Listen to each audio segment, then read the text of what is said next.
Welcome, everyone. Welcome, Juju Gang. How is it going? Happy 420. Happy Wednesday. Happy Tesla earnings day. Sitting here, 981. Tesla down substantially for the day. By the way, let me know if my audio is coming in clear. Down 4.5%.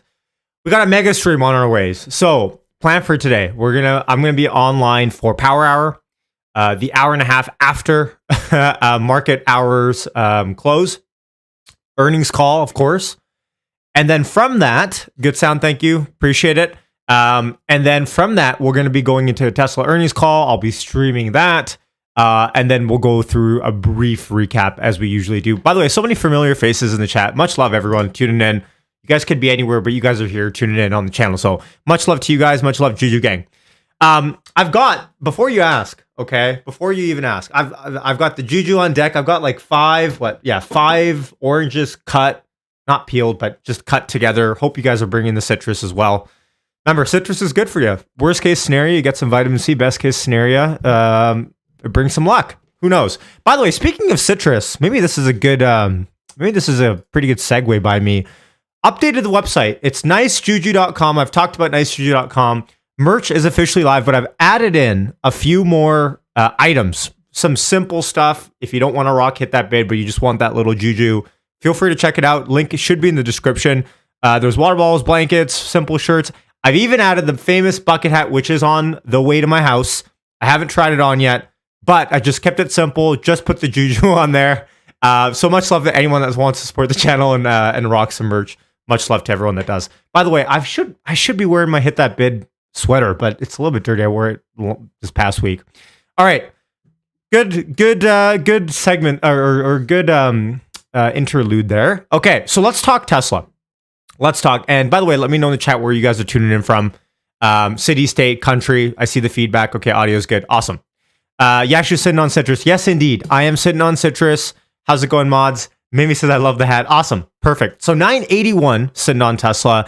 Pretty much what? Low of day-ish. 976 is low of day. Let's do a brief recap of the day. Not a pretty day in Tesla trading. I mean, in fact, though, the markets are not pretty. This is the Qs down 1.4%. Tesla down, obviously, with a beta of almost 3 today so far. So let's see if we catch a bit at the bottom here. But it's not looking pretty. And the rumors kind of going around that, hey, look, Elon is actually joining this earnings call. I'm not sure if he is. I'm not sure if he is joining the earnings call or if he was just trolling. I can pull up that tweet in a second here. But here's my 2 cents on on Tesla earnings call before I read some cities here. My 2 cents is this. Number one, Elon could be trolling, so let's just put that away. Let's say if he joins the earnings call. Number one, he's only said that he only would want to join the earnings call if there's something major to update. Number one. Number two, I think, and I've tweeted this out. Maybe I can pull that up here. I tweeted out today. I said, I never actually tweeted this out. Feel free to go like that tweet. I said, in my opinion, Elon being on the call today, if true, is not about the stock split or financials, but likely about new giga plans. Elon has already mentioned massive scale, and the factories are the products. Laying down a roadmap to expansion is due at some point this year anyways. And I got some good comments on this saying that's probably towards the end of the year, and I think that's probably fair. But I do think if Elon's coming on, he's perhaps talking about the giga plans. Now, if Elon starts talking about Twitter as it pertains to his purchase, I don't know how much I dig that. But then again, it's Elon. He can do whatever he wants. He's going to do whatever he wants. He's not gonna care what we think. So, in my opinion, I don't think this should be about Twitter. I don't think it is about Twitter for that record. So, I guess we'll see. Okay, let's read some city, states, and countries. Where do we start here? As the German says, worst case. I like it. Awesome. Montreal, Chicago, Switzerland, Germany. Sure, Eduardo. Sweden, Austin, Finland, Colorado Springs, Yubo, BC. Yubo, BC. Where is that? Chicago, how's it going, Daryl? Brisbane. Wow, Brisbane, 5 a.m. Wesley, shout out to you. Spokane, currently in St. Martin. Oh, Jackie, living the life. Netherlands, Dubai. Hey, Sanjay, you're in Dubai. That's sounds like you're having a great vacation. Wolfgang, how's it going in Heidelberg, Denmark? Two separate there. Brampton. Let's see here. Victoria. Oh, Vancouver. Got some locals here. H-Town. There we go. Reese from Houston, the New York, Guadalajara. Hopefully I pronounced that right, Guillermo. New Jersey, Boston, Ireland. There we go, folks. Folks, we got people from every part of the world tuning in. So we're in pretty good territory today. Okay. Sweden, yeah, Van City, Amsterdam. Wow, folks. Awesome. Hey, just look around. I mean, people like to say the Tesla community is pretty local. I mean, it's pretty worldwide. I mean, selfishly, I'm going to say this. I think we have the best community on YouTube when it comes to investing, Tesla, trading. I don't care what you call it. But the community that we have here, super grateful for you guys. You guys make it a good time. And it's global, which always adds new perspectives into everyone's lives. Okay, Moscow. Moscow, Idaho. That is okay. Alabama, St. Petersburg. I want to go to St. Pete, so it's on my list. John says, saw that you'll be on Investing the Grain. Yes, I'll be on Investing the Grain's channel, Investing Against the Grain, pardon me, Nicholas's channel tomorrow for a live stream. I'll tweet that out probably tonight or tomorrow, so we'll see. Jason, how's it going? Best community on here. I appreciate, and just for that, I was gonna save the juju just for super chat donations to begin with, just to pace me off a little bit. But I think we got to start with a slice. Much love. But yeah, let's talk about the earnings call. Rob says 4680 thoughts. Let's talk about it, shall we? Okay. So one thing to take into consideration. Oh, Timothy with this $20 super chat just in the nick of time here. Timothy, by the way, thanks for the super chat. Flattening premium curve, does that indicate a bull or a bear trap? Let's talk about options. It's actually funny you mentioned that. I was going to actually go into options right now with the premium. So if you guys remember, oh, hold on, there it is. Flattening premium curve. Does it indicate a bull or bear trap? By the way, there's a $5 minimum on the on the voice if you want to get on that. Keep it appropriate, please. Okay, so let's talk about options premium. Let's go into this week's. An at the money call, $980 is about $35. At the money put, about the same. So a $70 move is priced into this week's option chain, which implies about a 7.2% move on Tesla within the next 2 days, right? Because this expires this week. A 7.2% move for earnings. For the most part, Tesla earnings, we know, Tesla earnings really don't help the stock too much, especially on the day after, especially after hours. Like, when was the last time that we remember, and I could pull it up here, I guess, in a little bit. When was the last time we had after hours trading on earnings day and there was a 15% up move or 10% up move? It's been a while. As far as going out the money, if we go to one standard deviation out, and remember, one standard deviation is about 16-ish delta, that's about $8.95 strike, about $80, call it $85 on the downside for Tesla on the puts out the money. That's about $9.50 at the moment. If we go one standard deviation up, that gets us to, let's see what strike that is. That's about $10.75. So substantially more. So what a $20 extra strike price move up for us to get there. John, wow, shout out to you, John. $50 super chat. Wow, appreciate you. You guys are generous. Appreciate that. Much love. And no text from John, but just it's just the super chat. Shout out to you, John. Okay, 16 deltas up here, $10.75. That's $7, right? So we're paying what? Let's round up. $7 on the out of the money put side for the same deltas that we're paying $7 out the money on the call side. So that implies a little bit of a downside bias, which is, it's pretty, I mean, for the most part, most earnings are going to have a little bit of downside bias baked in, all things being equal. Because people with shares are going to want to buy insurance more than people with money are going to want to buy out the money calls, right? That's generally the case. So you have a little bit of premium baked in on the put side, about $3 more per contract. So I don't know if that implies much other than the fact that it's kind of a normal earnings call. Like, it'd be weird if calls were more expensive. But I think it goes to show that a lot of people are not scared, but a little bit curious as to what Elon might say, and potentially buying insurance on top of that. Pietri says, is your mic a 4680 with an afro? Okay, good segue. 4680s, I think, might be on the agenda to talk about. Hopefully they are, in terms of earnings, or in terms of the earnings call itself. I think we kind of know that they're not at the scale that we need them to be yet, but that's fine. They've only delivered them to about 30 employees. 30 employees is what we've last heard for 4680 battery cars being sold. You guys know my opinion on this. I think it's better to be safe, play it slow, make sure the battery management system, make sure it's been stress tested out the wazoo, because the last thing we need are recalls with anything related to Tesla, because we know those are disproportionately affected in the market, right? Xander, how's it going? My covered call is barely dropping, even though we're down 5%. Interesting. Yeah, I mean, call premium, I guess, might be holding steady today. Let me pull up trade ticks here.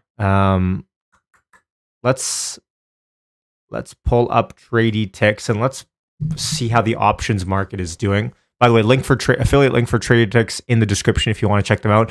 We have a pretty good bullish divergence today, with the target kind of with the options order flow today being about 10-10-ish. On a longer term scale, if we were average out our options flow over the last couple of days, it's still a little bit bullish. About 1,050 is kind of our longer rolling target, but nothing massive. The algo score technically is still negative at the moment. If we look at net premiums for today, you'll notice that around 7:30 in the morning Pacific time, there was a elevated amount of call buying. That's kind of just mostly sustained throughout the day here, so we haven't seen much. And I mean, to be honest, not a lot of put buying either. Just kind of holding steady since then. So pretty much a nothing burger day after about 8 o'clock Pacific in terms of options order flow. So nothing massive. Let's see kind of what comes in the next little bit. What's interesting though is today we're actually seeing put and call volume actually maybe crossover at some point today. Mostly call volume is a lot higher than put volume for Tesla.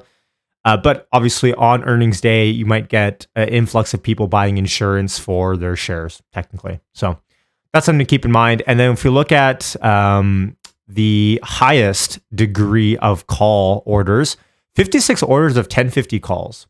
Interesting. So I don't know when this came in. I haven't seen this, but this is pretty bullish if this is today. 1050 calls coming in, 56 orders is quite a bit. So something to watch for. Maybe I got to pull up when this order came in. Maybe I'll do that in a second here. By the way, I do have CNBC pulled up in case they talk about Tesla, which may or may not happen. But keep me informed in the chat. I'm reading the chat all the time. Okay.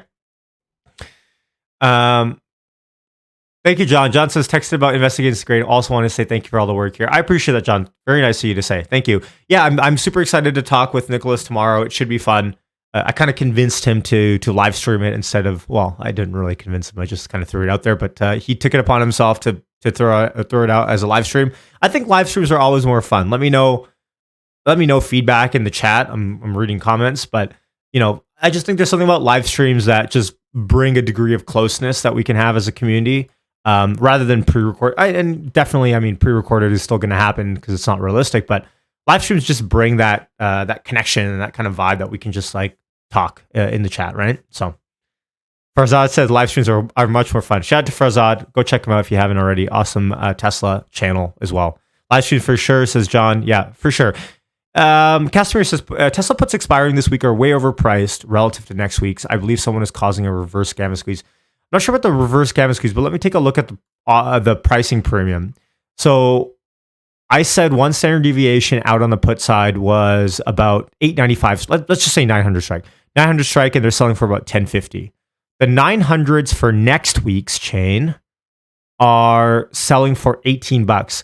So, for all intents and purposes, the way I look at that is an $8 chasm, right? So I still think that's pretty hefty. And you're getting about 6-7 more deltas. This is about a 23 delta here. So what is that? 7 more deltas for the same strikes in 1 week. So I think that's pretty normally priced.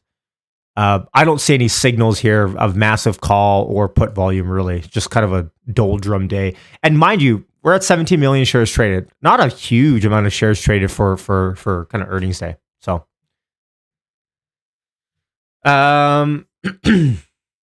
Christopher says, greetings. How long after the close is the call? I believe it's 2:30 Pacific. So about an hour and a half after close. You would think I would know, but let me just check. Yeah. Oh, wait, hold on. Oh, no. Yeah. Okay. I just pulled up Say Technologies questionnaire. I read 1:30. No, it's 2:30. So an hour and a half after close. Don't worry. I've got cool segments planned for after hours. So stay tuned, stay locked and loaded on the channel. I've got some cool segments. Don't at me. Wrong answers only. I think it'll be a fun time. Best Trader says, Yashi, did you see the CNBC options alert? I haven't. I've seen BC, the TV pulled up, but no, I haven't seen the options alert. All right. By the way, shall we go through let's go through the questions, hey? What the top institutional and retail questions are. Okay. Institutional investor asks, top question, 100% will be asked today. Elon has historically provided FSD timelines with suboptimal accuracy. Wow, throw it out the shade immediately. We love his optimism for 2022 release, but is there any data Tesla can share with investors to help them make their own conclusions on the progress being made, interventions per mile driven, or other data? Okay, I would rate this question. Okay, you guys rate this question in the chat as well, 1 to 10, 10 being great. I'm going to rate this question a 7. There's some shades of there's some shade being thrown here, and there's some likely like interventions per mile. You know, I'm not sure if this is the best metric, because remember, interventions per mile across different automakers is not apples to apples. But the root of the question, I think, is decent. Is that what metrics can we look at publicly to track the FSD progress, which I think is a fair question. 6.9. Yeah, exactly. But I think it's important distinction here, right? Because interventions per mile between Cruise and Tesla cannot be compared, because Cruise may block off certain road streets or certain left turns or certain lanes entirely because of their confidence being low, whereas Tesla FSD beta will be wherever you put it and will be stress tested. So interventions per mile are not equal, right? But with respect to Tesla independently, I guess it's probably a better metric, right? So these are things that I think we should be careful about, and maybe Tesla, that's why it doesn't want to release some of the data. But the shade in the first sentence, Elon, you provide a lot of timelines with suboptimal accuracy. Like, come on, if you're going to ask a question, why throw shade? He's just not going to be happy about it. So it doesn't make any sense. Stefan, how's it going? Daniel says, do they release PDF deck right after earnings? I think right after close is what you mean. And yeah. So we should get the shareholder deck within the 5 or 10 minutes after options close. Daniel Webb says CNBC's alert. Okay, there we go. Options of action. Options traders betting big. Let's take a look at that in a second here, shall we? Trauma Ball says interventions are subjective, not objective data. That is also a fair point. What is an intervention? Is it if someone realizes that they don't want to be on beta anymore? Does that count? Yeah. Okay, let's move on to the next question. Actually, screw this. Well, okay, let's do one more institutional investor, and then let's go into retail, is my point here. By the way, what the heck happened to my Tesla ticker here? All right.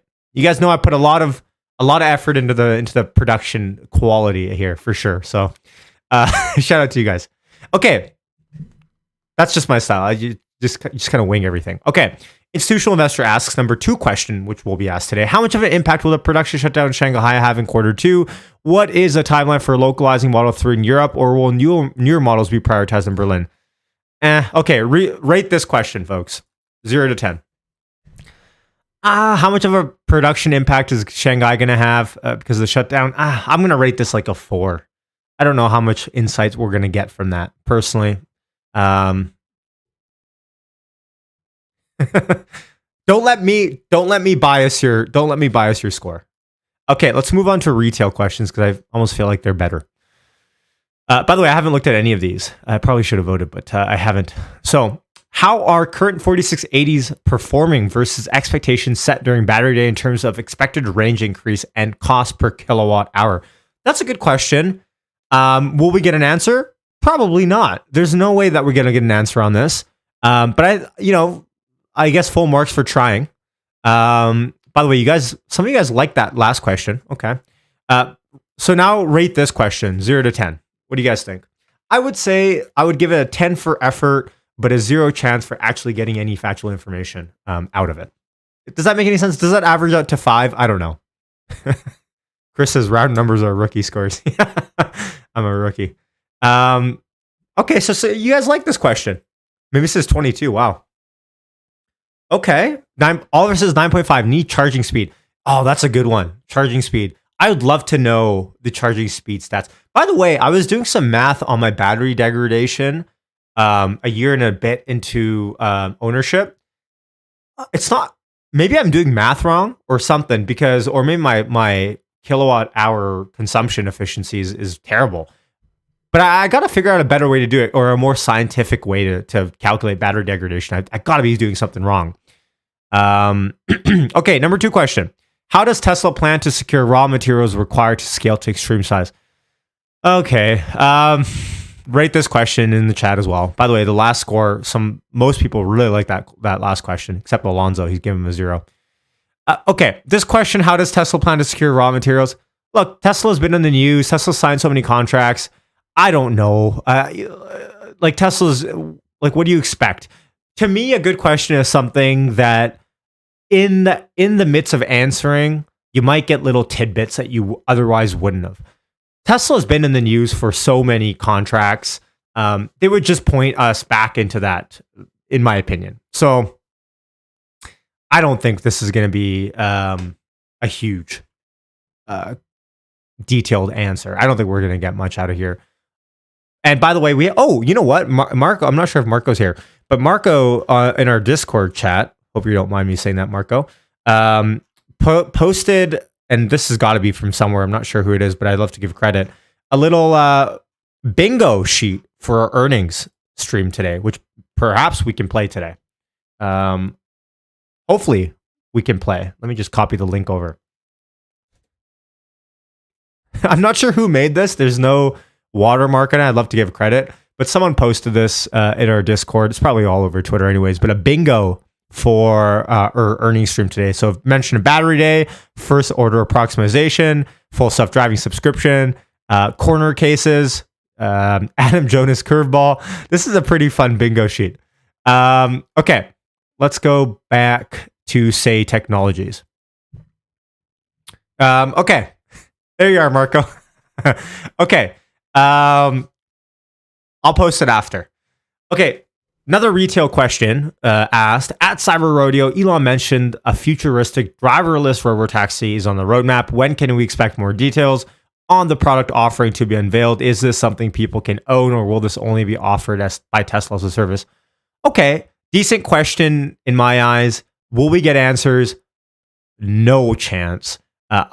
Here's something here's the way I'd like Tesla management to potentially answer this. Yeah, we think this will be a Tesla as a service product, or probably cost us around $7,000 or $8,000 or $10,000 per vehicle. It'll have no steering wheel. It'll have no pedals. It'll have no front seats. And you know what? We think probably we'll unveil it 2024.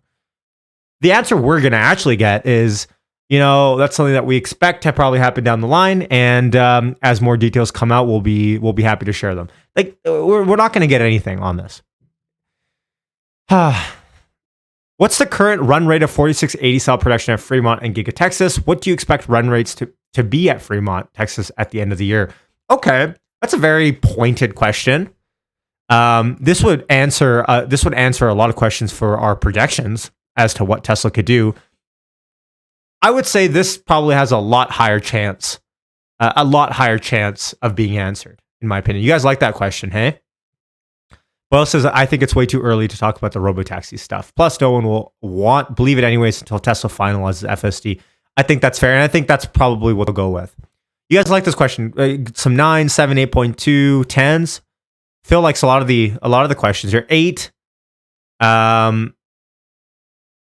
Daniel's saying buyers of those calls, quote, are risking under 2% for a bullish move. Okay. So it looks like some bullish action, and we'll pull that up here in a second.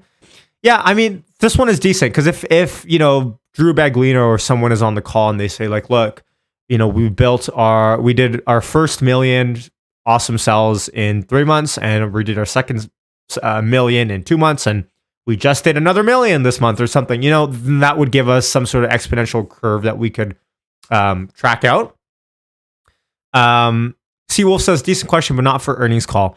Yeah, I don't know where else you would ask, right? I mean, I guess you got to shoot your shot, right? So fair enough. Oh, Tesla will do a robotaxi day in the fall. Well, wait, is that planned? Did I miss that? Is there a robotaxi day coming up? I did not know that. How's the juju, says Phil Easter. Thanks for asking. By the way, did I eat 2?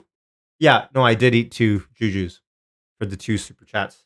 But I'll eat 1 because I'm kind of thirsty now. Oh, God, it fell on the ground. Is that a bad omen? That may or may not be a bad omen. Oh, I forgot my napkin. Okay. No, there isn't? Okay. I thought I missed it. I was getting excited a little bit. All right, 981 sitting on Tesla. Down 4.5% on the day. Twitter is still flirting in the 45 area. Let me know in the chat. Are you guys toying, trading, buying leaps, buying puts on Twitter? What are your guys' thoughts on Twitter? My dad is all about the hype about Twitter right now. He's loving the going long Twitter thing, considering Elon's a part of it. Here's my opinion. I don't know. I just, there's very little that I think could make me bullish about this company. I mean, Elon's probably one of them, but Elon's such a wild card. Like, who knows if he'll just expand to his own platform. I don't know how I feel about Twitter. I just feel like it's kind of knowing me, if I bought something, puts or calls, it'd just be a money sunk for me. So I'm staying away personally. Maybe there's first mover advantage there for some of you folk if you guys are buying in, maybe. But Elon could just pull out in a second and yeah, it's kind of a crapshoot. Yeah, exactly, Mike. Yeah, you took the words out of my mouth. No way avoiding Twitter, says Mimi. Twitter's too risky. Twitter's wrecked. I'm staying away. Wow. Okay, so for the most part, you guys are kind of on my side. Interesting. You know, I was kind of under the impression almost everyone in Tesla land was pro Twitter at the moment. Interesting. I mean, Elon is still, to our knowledge, still a 10% owner in the company. But yeah, I'm just kind of avoiding it. Grav says Netflix. Oh, Netflix. Oh, baby. Whoa, what? I didn't even see this. Netflix is down 36%. I thought it was 22%. What? Whoa, okay. Whoa, low of day is 212. That's nuts. Sorry, a little bit of a candid reaction there. Netflix is... Could you guys tell I was staying away from the stocks portfolio today? Wow. Oh my God. You guys are funny. No, that's nuts. Is anyone buying Netflix? What are you guys' thoughts on? So from what I read, and I'll tell you right now, I did not read the 10Q or the 10Q K. If it was the annual, I forget if it is or not. But obviously, they're losing subscribers left, right, and center. Consumer discretion spending is going down for sure. Streaming is a tough business. It's getting there for sure. But 36% down. Wow, their market cap right now is 90. They're sub $100 billion market cap. I think we could officially retire FANG. I don't think FANG belongs. I don't think Netflix belongs into FANG anymore. That's nuts. Wow. You know what? Whenever I see a huge mega company like that, down 36%, I get a little bit. I start to get a little bit like FOMO, like I should buy in. But to be fair, I haven't read anything, so it'd just be complete kind of gambling on my end. So Simon says Netflix down 69% from highs. I would not be surprised. Wow.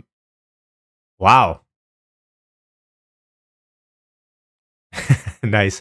Yeah, Tang, Imran says, I like Tang. Tesla, Apple, Amazon. Well, hold on. Netflix is still in there, though. Oh, NVIDIA. Sorry. NVIDIA and Google. I like Tang. Tang works. I don't know what other acronyms you guys like. I think Tang works. And you know what? Let's get Netflix out of FANG, just replace it with NVIDIA. I think it makes sense. So, Tyler, how's it going? One of our OG mods here from the channel saying they raised their subscription rates lately.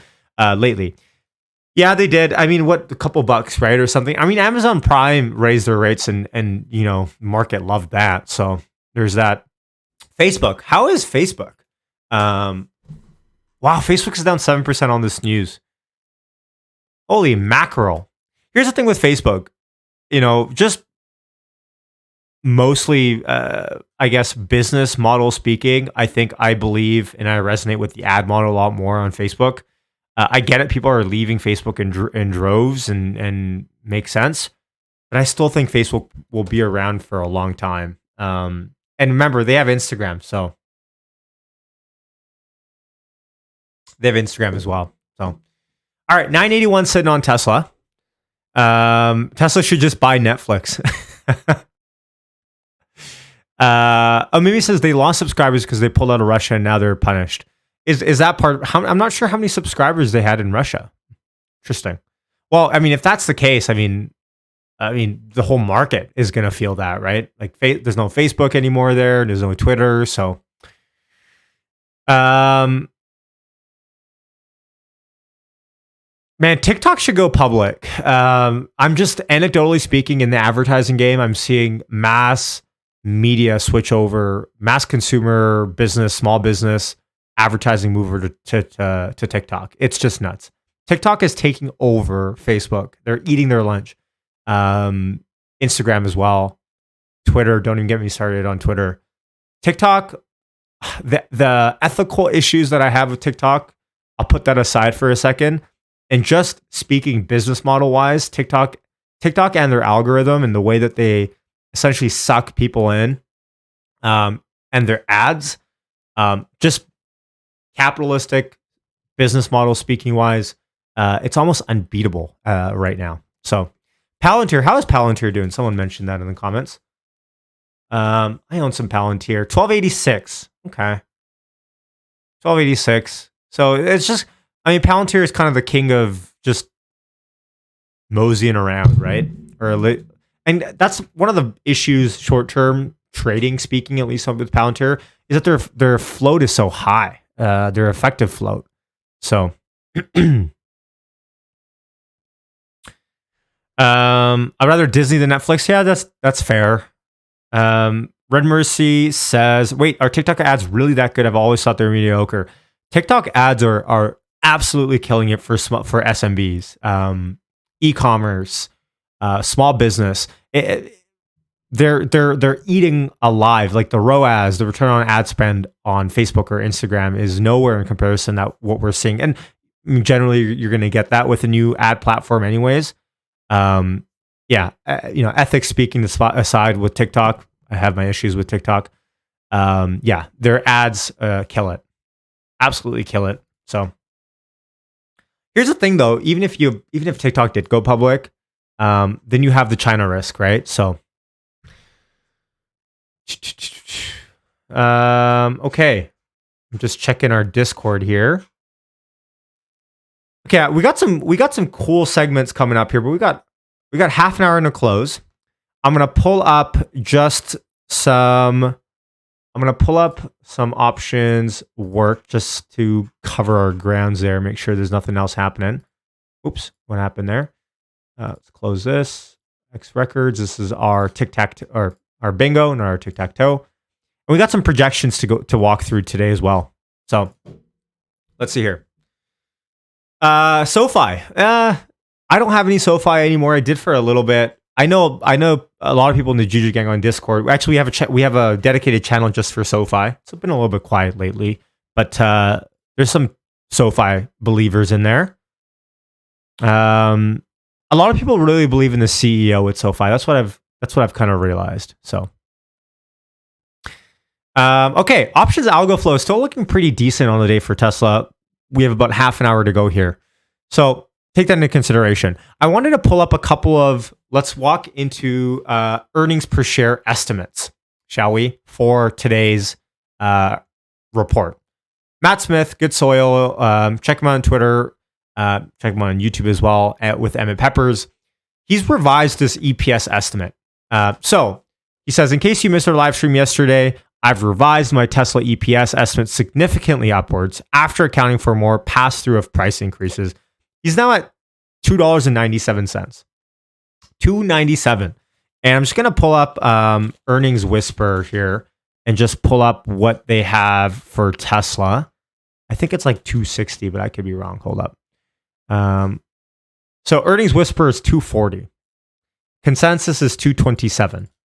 So and revenue top line is 17.76. So I'll make that a little bit bigger. So 241 is kind of the number EPS wise to beat to see some positive sentiment, I think, in the market today after hours.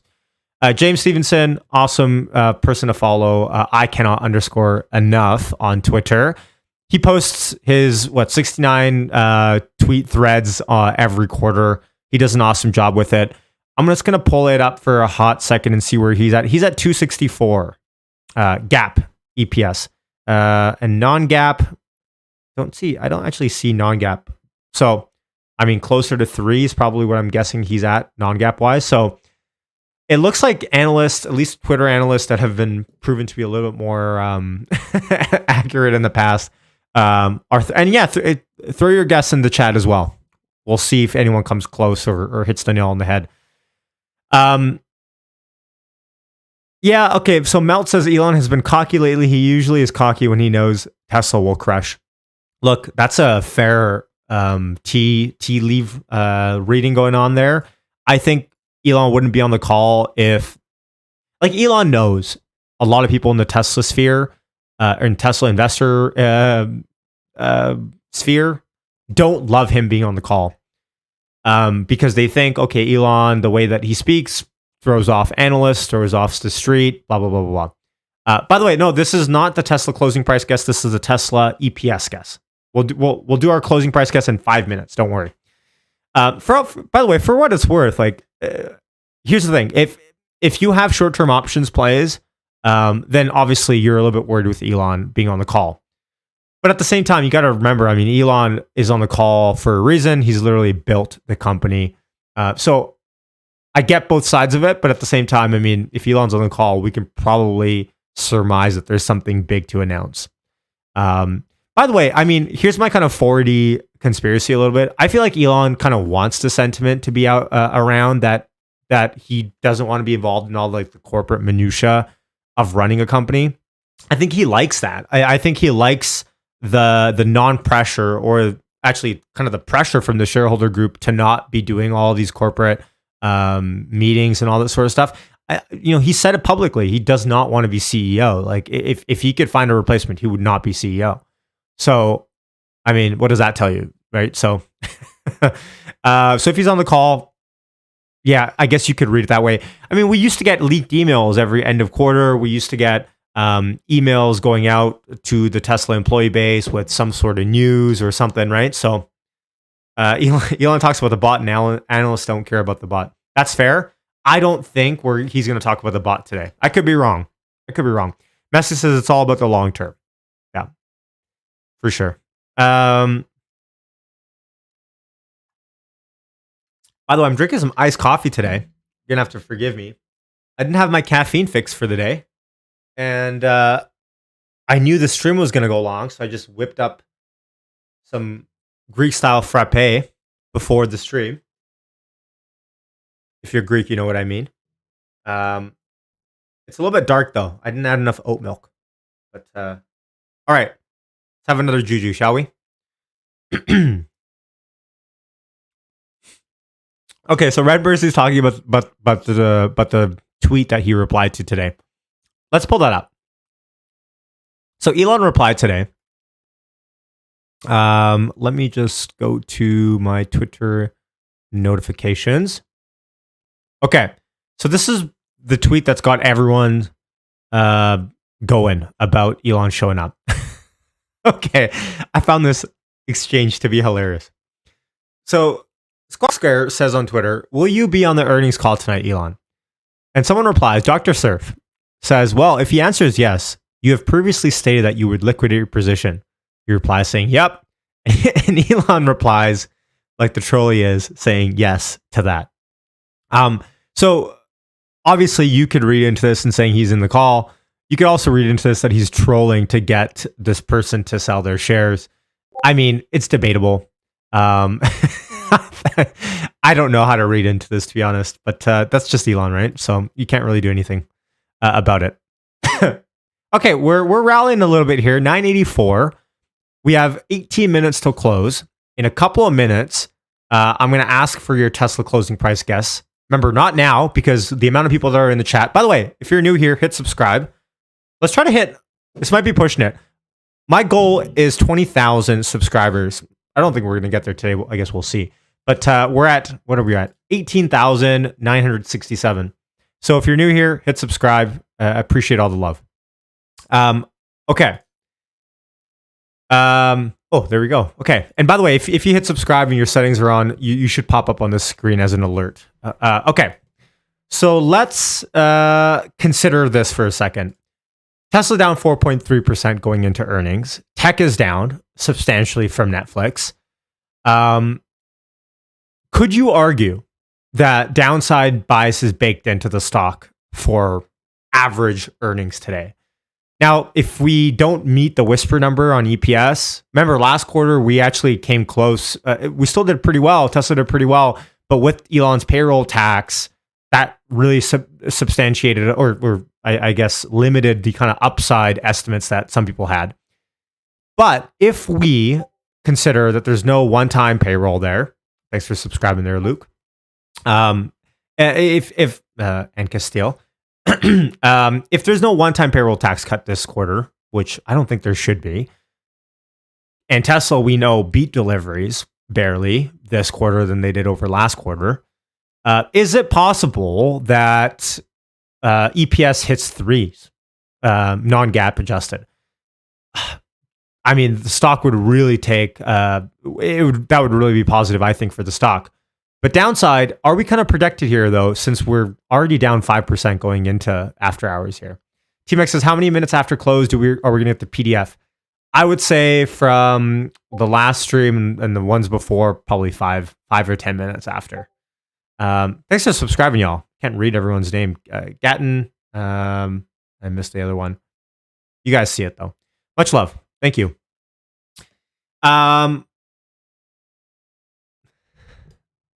All right. Martin says, Yasha, how's the mental capital preservation going? Appreciate you asking, Martin, as usual. It's going good. I've had some juju today. I've got my iced coffee frappe here. And I mean, I'm here for the next 3 hours at least. So hit subscribe, hit like on your if you're just tuning in randomly. No hard feelings if you can only tune in for a little bit. By the way, I see some folk here, some live streams when we do earnings. You guys, thank you, James. So some guys and girls are here the entire 3.5 hours, and I want to shout you guys out if I can point that out later, if I can remember you guys' names. You guys are the VIPs. Just tuning in for 3 hours straight. You guys are awesome. Yeah, Vivian says Yash is bougie AF. I'm probably I'm the most anti-bougie person you could probably ever meet, unfortunately, but I'll take the compliment. Avi will tell you I'm the opposite of bougie if there's a word for that. So Martin says we are the OG Juju gang. Indeed, yes. Someone's asking about the merch. Yeah, if you buy the merch, I think there's a currency selector on the bottom. You can check it out. You can change it up if you need to. I think I just was playing around with it today on the bottom as well. Yeah, it's right here.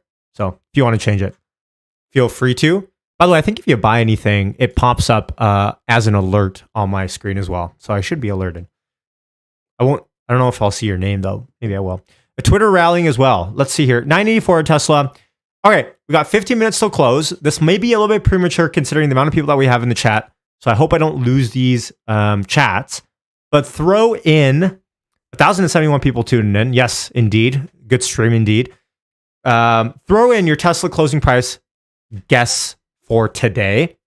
Remember, Price is Right rules. You probably want to guess on the penny. Price is Right rules meaning you have to be at or under. If you are over even by a penny, you are disqualified from winning the prize, which is virtual juju. John says, here you're on for the total call. Yes, I'm on for the total call, and then I'll do kind of my usual 5-minute debrief post that. And yeah, we can hang out here. You don't have to, you can stay locked and loaded. All right. Where's my coffee here? All right, some good guesses coming in here. Some really high up their guesses, some really low down their guesses. Thanks again for all you do, Yashu. Looking forward to celebrating ATHs again soon. Underscore Juju. Underscore Juju. Oh my god. Underscore Elon. Underscore Elon. There we go. And unfortunately, the text to speech doesn't do the emojis. T-Mac, thanks, my man. Appreciate that. Thanks for your continued support as a part of the Juju gang. And yes, indeed, 1243. That's a symbolic number there that you put in. Appreciate the super chat. And hopefully soon. I mean, I still kind of the highlight of the live streams in the last few months have been, remember that stream that we did when we broke 1,000 for the first time and then we hit $1 trillion market cap? That was kind of the highlight stream for a long time. And then, of course, all-time highs with Dave Lee and Emmett Peppers on the Friday after. But yeah, hopefully we're kind of back to those days soon. Indeed. Thanks for the super chat. I guess I owe you a Juju slice here.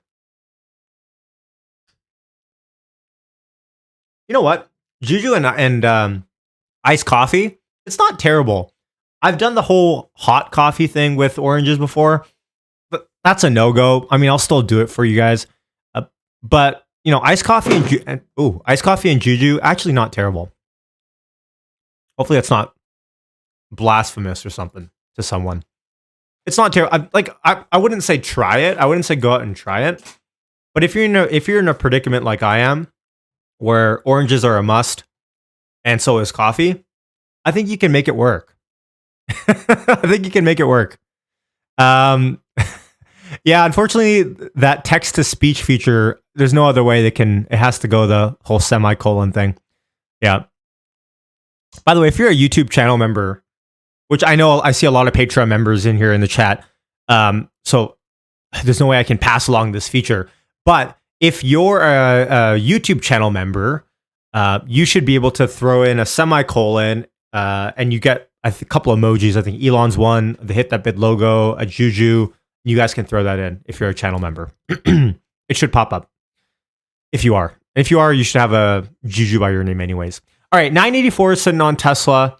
Let's pull up any Twitter news if we got anything going on. I don't think we do at the moment. It's been eerily quiet for the time being. Let's see here. What's interesting is, by the way, on TradingView, you guys know I talk about the super trend indicator. It gives kind of buy, sell, buy, sell, kind of like bullish or bearish indicators a little bit. Yesterday morning, we actually hit on the hourly, it went to a buy. And then, of course, this morning on the kind of collapse that we had, moves back to a sell.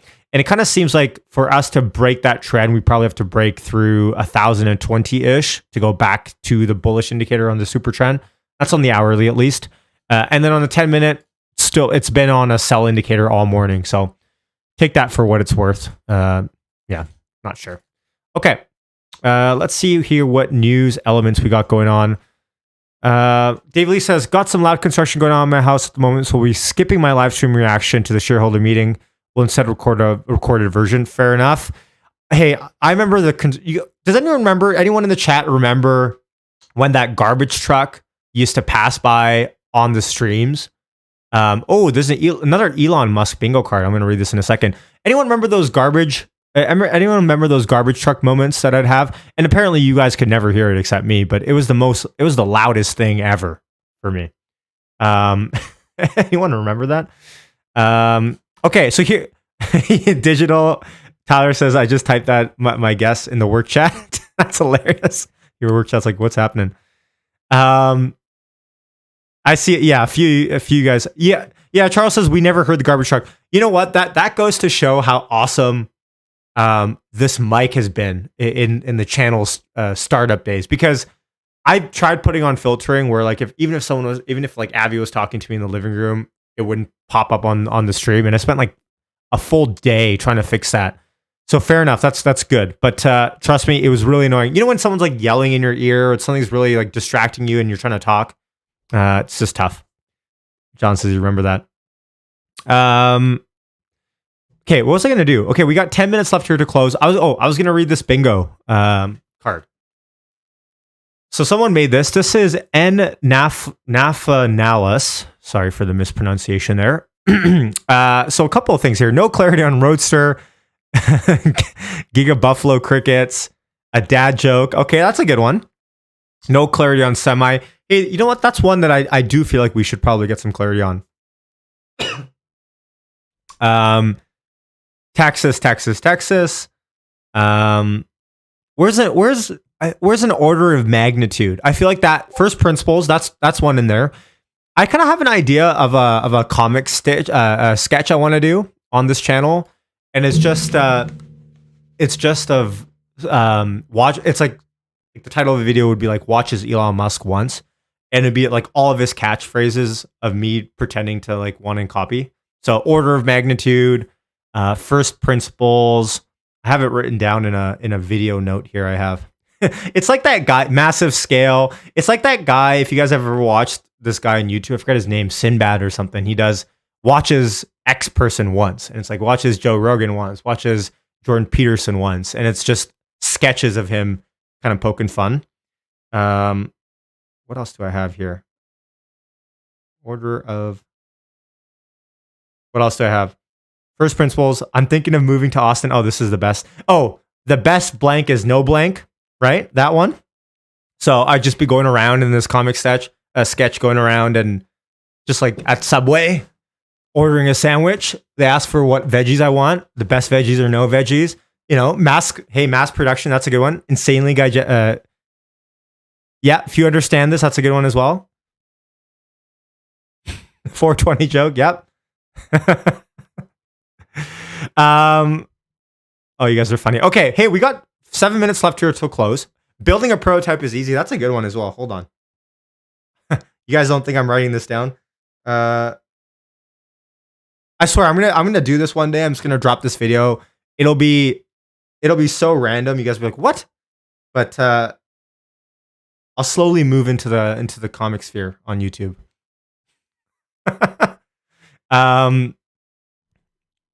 Not well understood. That's a good one too. Nutty is a good one.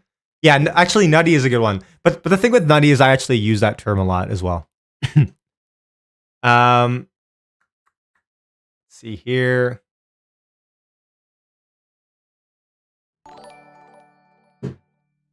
Adam, thank you for pledging $5 on Patreon. Thanks, my friend. You're already a Juju Gang member, and shout out to you again. Much love. When is earnings release? Fear not. Earnings release is probably in the next 20 minutes here. 5 minutes left until close. 977, 978 sitting on Tesla. Pretty weak close today. Volume is pretty subdued for an earnings day. Only about 18.6 million. We'll probably end around 21 million for the day in terms of volume. Volume's low for the day. Very weak day overall. Tech is down 1.5%. Let's check the auto watch list. Ford down 50 basis points. GM down about 1%. Lucid down 2.5%. GGPI, which is the Polestar SPAC, down about the same. Rivian down way more than Tesla. Rivian down 7.4%. NIO down 8.4%. And XPEV down 8.4% as well. So XPeng, NIO, Rivian, all down plus 7.5%-ish. So interesting. In terms of earnings power, by the way, here's the daily graph on Tesla. And let's go through since 2021. Let's look at the price action after each earnings. We have 4 minutes here left until close. Oh, hold on. I'm going to check to see if I don't have anything expiring. I bought some SPY puts for this week, last week. Just lottos, but those are good to expire. Okay, earnings. So in January 2021, earnings was January 27th. You'll see we went from about 805 to about 880 in the next couple of days post earnings, only to then at that point with all the interest rate or the yield curve and 10-year yields being high and all this sort of stuff and Berlin delays go back down, as we remember, to 560. And then we had earnings around April 26th, or actually on April 26th, and we proceeded to trade down for the next couple of weeks, found a bottom around 566. So those are kind of two earnings already there in the last year and a half that have not been amazing post earnings. July was kind of the exception, it looks like, for the long term. We had earnings moved up in the following 3 trading days after, stabilized, chopped back down, and then had to continue kind of slow trend upwards. October, we all remember what happened. We jumped up pretty much the day after October, the day after that, the day after that, and made new all-time highs around 1243, all the way from 700 or 870 bucks that we're sitting at. So, ideally we have that type of reaction. And then, of course, this January, a couple months back. By the way, can you believe it? It's been 4 months, or it's been 3 months at least since we did the last mega earnings live stream. Crazy. 2022, time is just flying, right? Anyways, so we had earnings. If you guys remember, that day was super crazy. I think the FOMC meeting was that week, and Fed was talking. We kind of chopped up, chopped down for the most part, about $100 worth of kind of volatility to have nothing kind of happen. And then, of course, we saw the war happen in Ukraine, and then we sold off in the month following after that. So it's been a volatile last couple of months here for Tesla and the market for that matter. And so as we sit here on April 20th, 2022, and we look at the chart, I'd say that we have decent support on the downside. We have our 100 moving average at 971. We have our 150-day moving average at 960. We have our 50-day moving average at 932. So if there is downside pressure up until 932, we should have some support. And then our 200-day moving average is about 900. So that's about $76 worth of downside, and $76 is kind of what's being priced into the markets at the moment. So let's see here.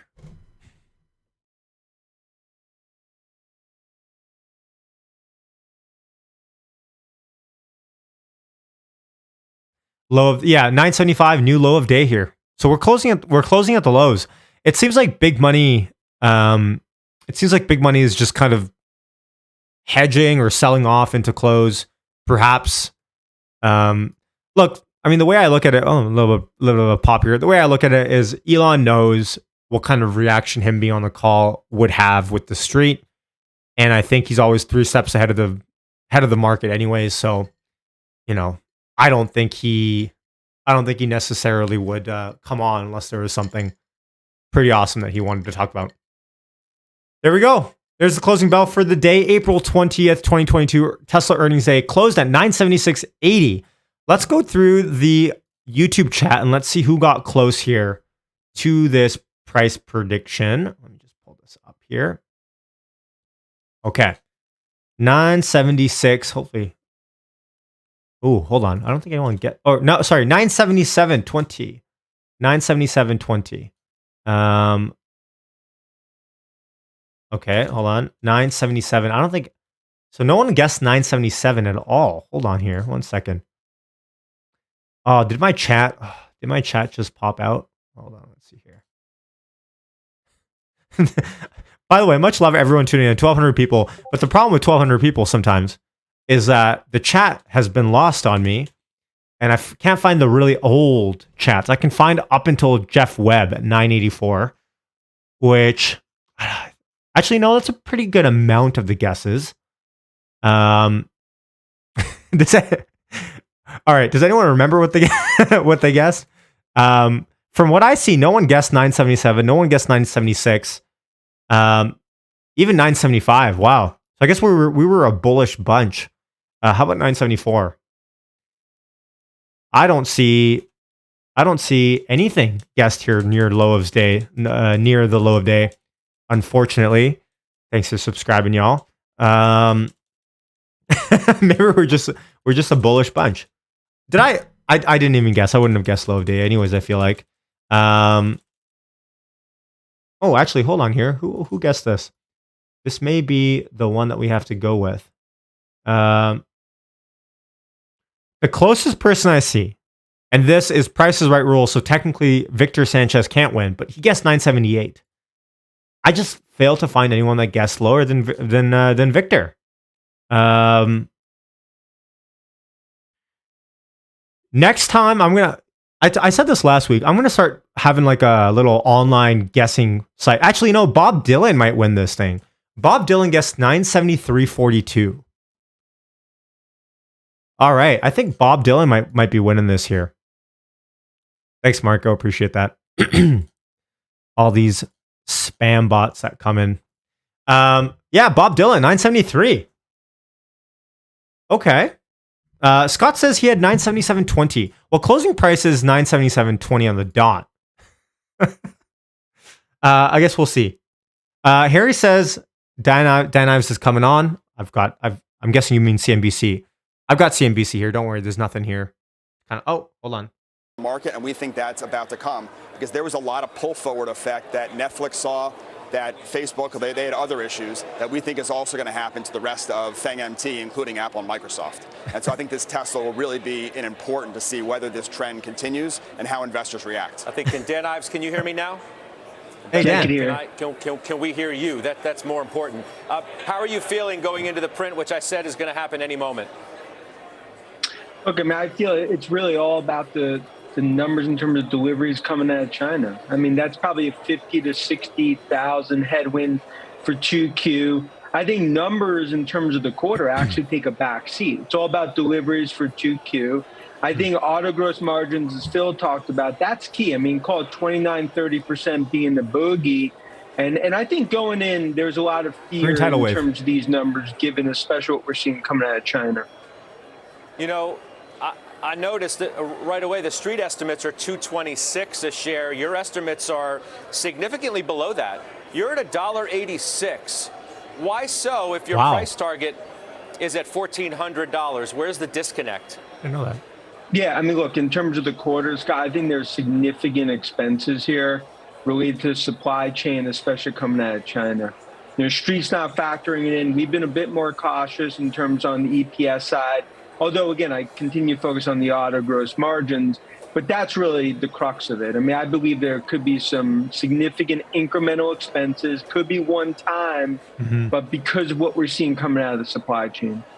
Well, that's what I wanted to know. Is it longer than a 1 quarter impact for the reason why you have I don't want to say a negative view, because anybody who has an outperform rating and a lofty we're rocketing like after hours, folks. Can't be negative, but in terms of a more conservative view, we're rocketing after hours. Whoa! It becomes more than a 1 quarter thing. Whoa! Look at them!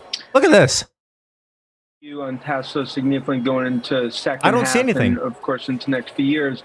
I think it's a 1Q, 2Q issue because of what we're seeing coming out of China. Wow. And it's something I think the bulls on the street will kind of one time it. They'll say it's not. I don't see it out. I don't see it out yet. Focus on the longer term story.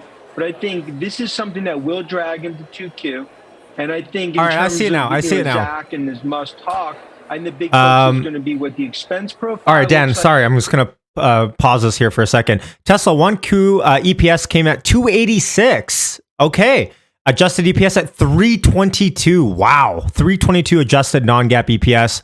I'm just going to pull up the ticker here. 1010 after hours sitting on Tesla, thereabouts. Gross margin about 29.1% versus the 25.8 estimate. Well, quarter one revenue came in at 18.8 billion. Wow. Versus 17.9 estimates. Basic EPS at 320. Wow. Automotive gross margin 33%, 32.9. For all intents and purposes, 33% auto gross margin came out of Tesla. Wow. That's a killer report. Again, I guess, back to Dan's point, this matters about what they're going to guide for, but that's really awesome. Let's hear what Dan has to say now. Because of what we're seeing coming out of China. Because look, that's the hearts and lungs of Tesla is Giga Shanghai. So it's not even from a free cash flow perspective, but also from a margin perspective. And of course, what we're seeing coming out of there, that's really the fear in terms of the headline number will come out. You'll see a knee-jerk reaction.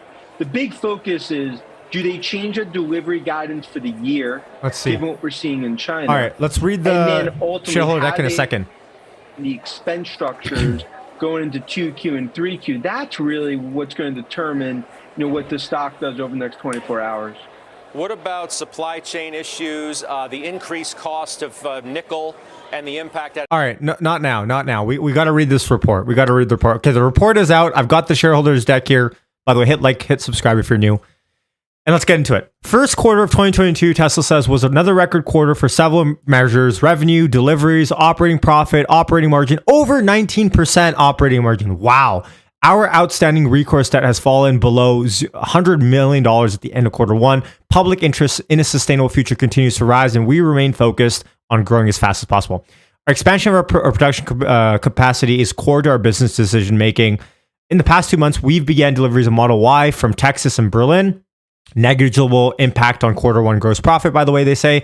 At the same time, we are putting significant efforts into in-house cell production, raw material procurement, and supplier diversification. Challenges around supply chains have remained persistent, and our team has been navigating them through over a year. In addition to chip shortages, recent COVID-19 has been weighing down our supply chain. Furthermore, prices of some raw materials have increased multiple fold in the past months. Inflationary impact, I'm going to make this a little bit bigger for us here. Inflationary impact on our cost structure has continued to contribute to adjustments in our product pricing, and despite a continued focus on reducing our manufacturing costs where possible. Okay, so their highlights. Operating cash flow less CapEx, aka free cash flow, is about $2.2 billion. Total debt, ex vehicle and energy financing, is under 100 mil. That's nuts. 100 mil. Profitability, $3.6 billion of operating GAAP income, a 19.2% operating margin in quarter one. 19.2%. Insanity. Wow. 3.3% GAAP net income, of course, and then 3.7 non-GAAP adjusted, excluding stock-based comp. So, folks, 32.9% GAAP automotive gross margin. Okay, let's listen to Phil LeBeau. I think he has good insights. Well above expectations. And then you've got the revenue coming in at $18.76 billion. The street was expecting $17.8 billion in revenue. And the all-important automotive gross margins, excluding zero-emission vehicle credits, it was expected to come in. The estimate was for 28.9%, came in 30.0%. Much better than expected, and that's the reason the stock is higher. We're going to go through the investor deck and get ready for the conference call, which is coming up at 5:30. Scott, back to you. Do we get any handle on deliveries before the call or not? Well, they'll give an exact one for the first quarter. I think, though, what Dan was talking about is you want to know what they say regarding the second quarter. I have not had a chance yet to see if they give any specific guidance regarding the second quarter, because that obviously gets to the main question. What's happening in China? How much has production been hurt? Is it still down? How much has it come back? That's really what's going to be driving the stock. Watching gross margins at 29.1%. Dan Ives is... No, 33%. How's that read to you, 29.1% margin? I mean, Scott, those are ridiculous numbers relative to everything I talked about in terms of the expenses that we thought could have been 40 cents and anything Street was expecting. Those auto gross margins above 30. I mean, that's the magic threshold. And that $1 billion beat on top line. So what that shows is that the price increases, they're not having an impact. And what's starting to happen is now higher margin sort of sales that we're starting to see are taking hold even in Europe.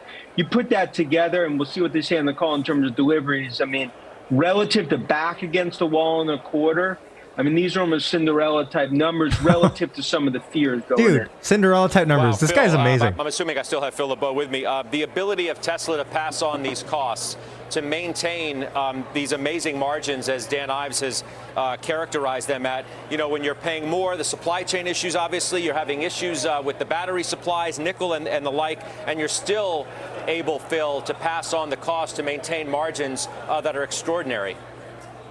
Look at the average sales price. I haven't figured out what it is for the first quarter. The expectation was that it was for $52,400 for an average sales price in the first quarter. I think it's going to be well above that. And don't discount the impact that full self-driving subscription revenue, something that doesn't get as much attention as it probably should.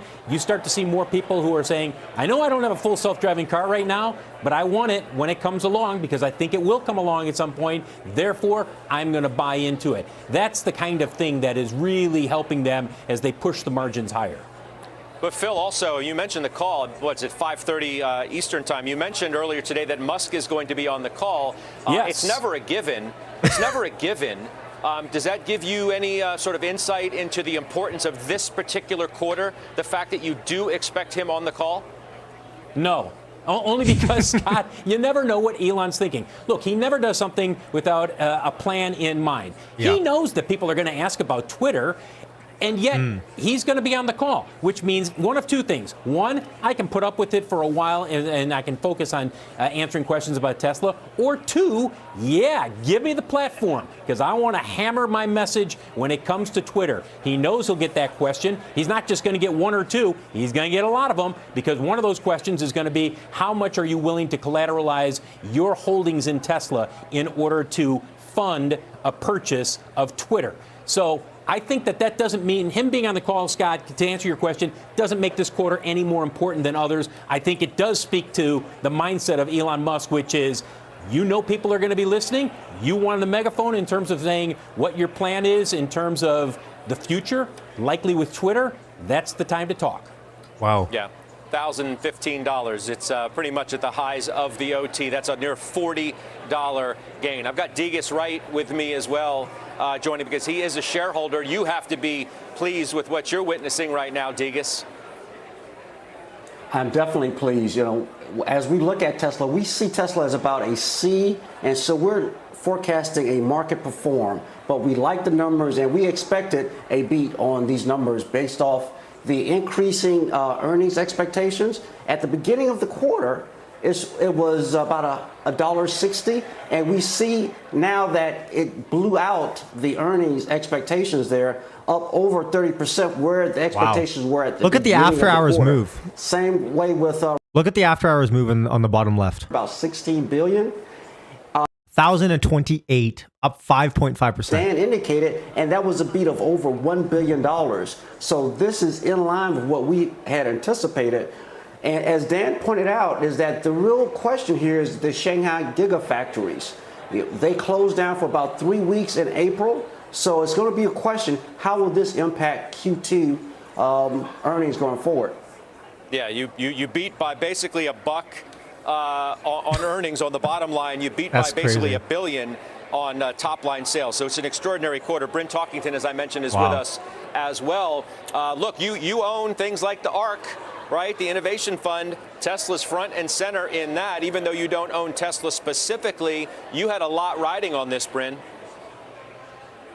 Yeah, we also own, the Global X lithium strategy, which is lithium and battery, of which Tesla is in there, and we also own the Qs. So, it's always an important company within our portfolio, especially because of the LIT lithium and the Qs.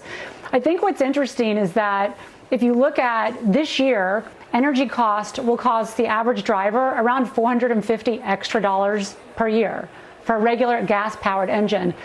If you look at nickel, lithium, and cobalt prices. Okay, let's read the shareholder deck, shall we? And by the way, I'm going to go through the back of the napkin Tesla valuation in a second. These numbers just have blown my mind because if you look at adjusted EBITDA for the quarter is $5 billion. Adjusted EBITDA margin is at almost 27% in a quarter where there's massive chip shortages, 4 days worth of Shanghai being closed. Wow. I mean, that's insanity. I mean, for the record, by the way, I'm going to have to move my Weeble because stock prices moved up here. We're about even with yesterday's prices. I see a lot of comments in the chat. We're at 1,025. Still, I mean, giving up or coming back to kind of high of day today is fine by me. I think, remember, long term is kind of what we've got to focus on here. But let's talk about this. So let's go through what the shareholder deck is saying. So the revenue increased, growth in vehicles, increased ASP, because remember, the price increases have finally caught up. Profitability, what has impacted their profitability? Other than vehicle delivery and ASP, the reduced cost, their COGS, per vehicle despite inflationary pressures. Wow, they reduced their COGS despite all the inflationary pressures that are happening. Insanity. Lowered stock-based comp expense. Remember, payroll tax was going to be a one-time thing. Increased in regulatory credit sales. Okay, fair enough.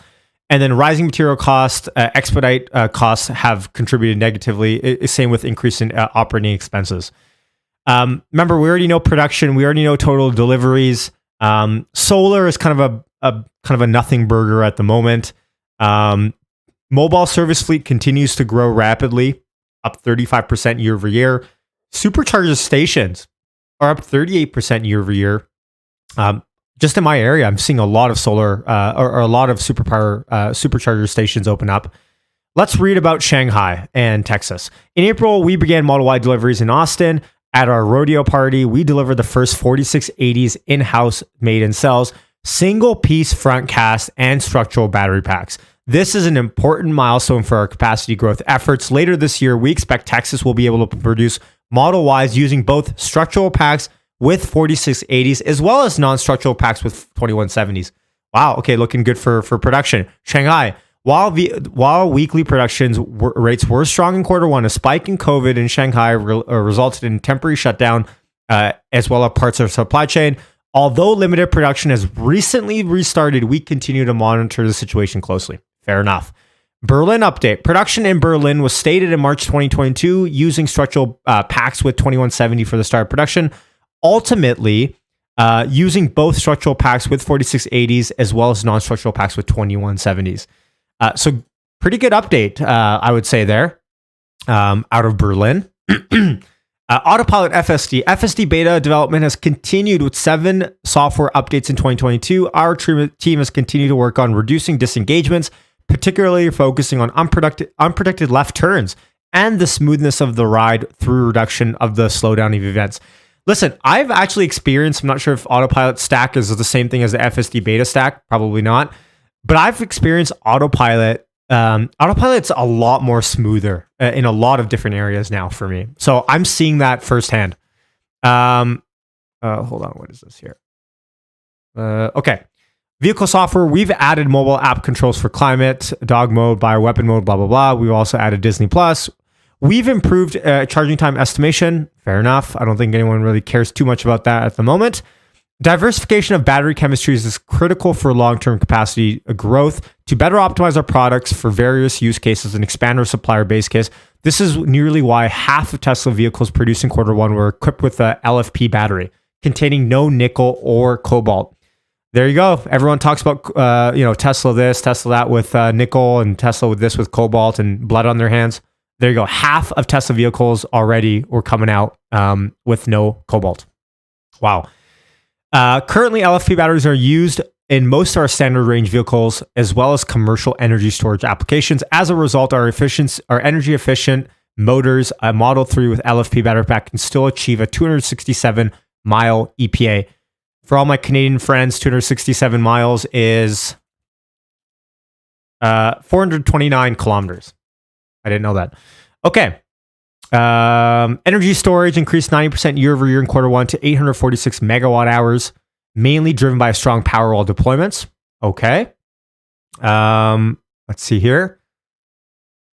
Solar retrofit. Solar deployments decreased by 48%. Wow. This reduction was caused by import delays for solar components.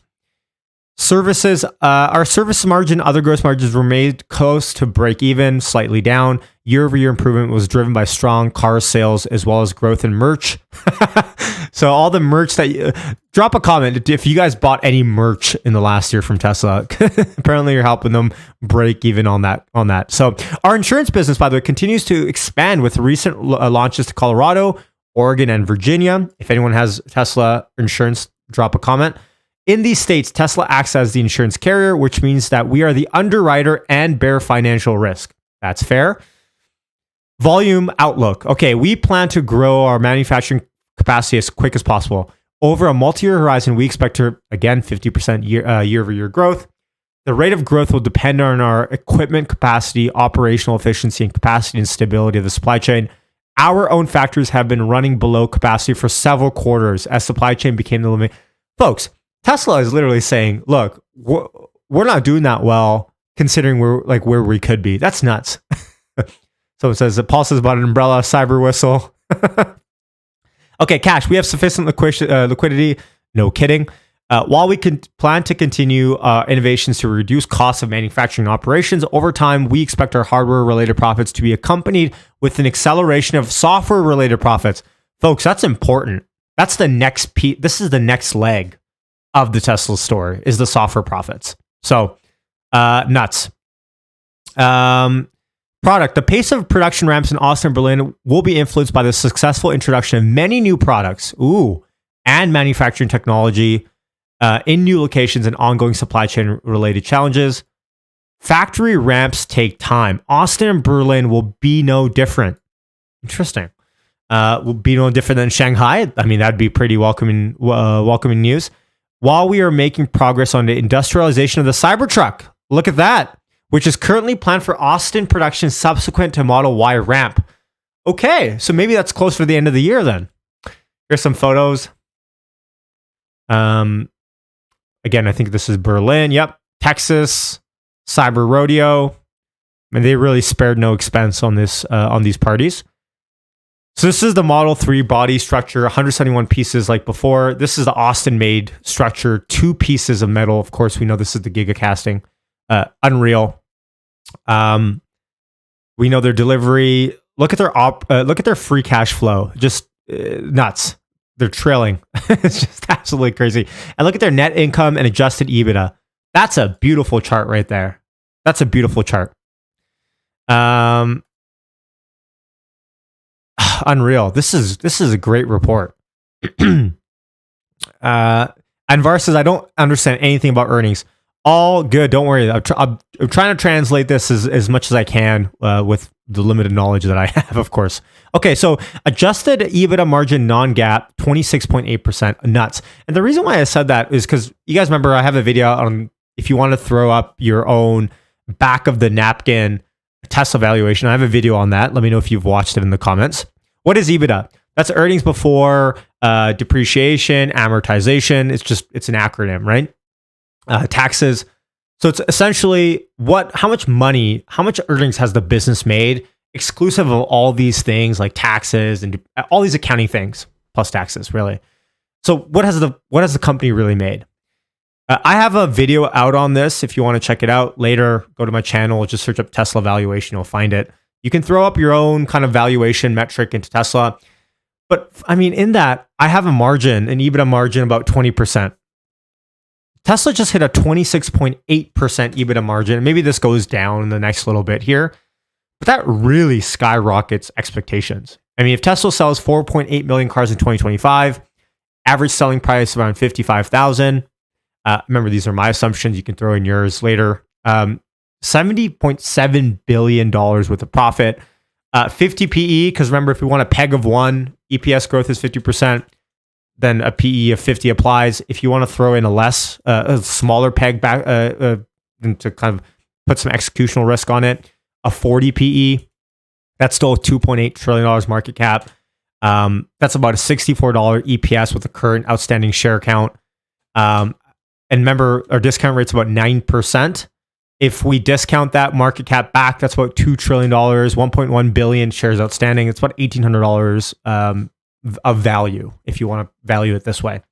So, unreal. How did energy do? I mean, energy did okay. Solar didn't do too hot. Wow. That's unreal. I mean, this is a really good report. I guess what we're going to want to wait for now is to see how they project into the future for quarter 2 and beyond. So I guess we'll see here. What else is there here?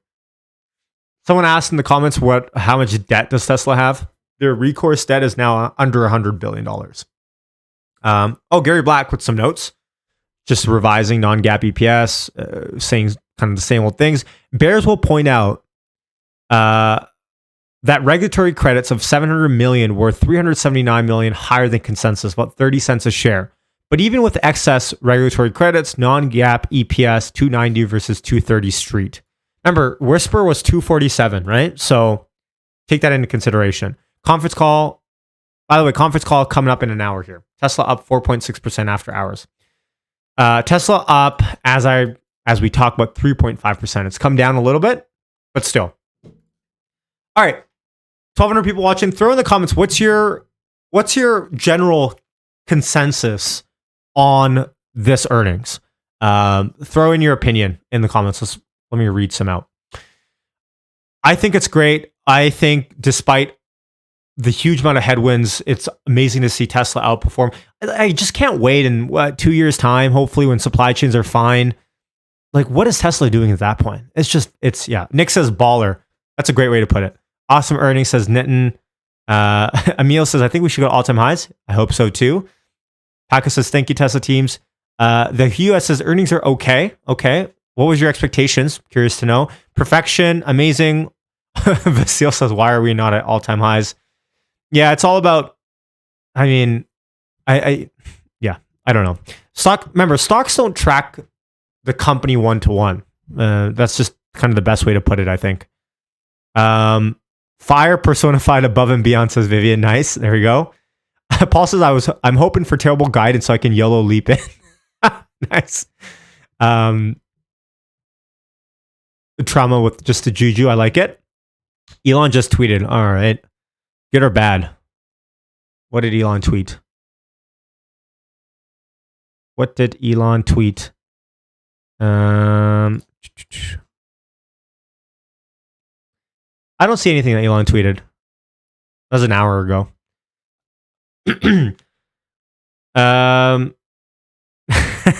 Gonzalez says, this is amazing. Can't wait for what stuff people come up with.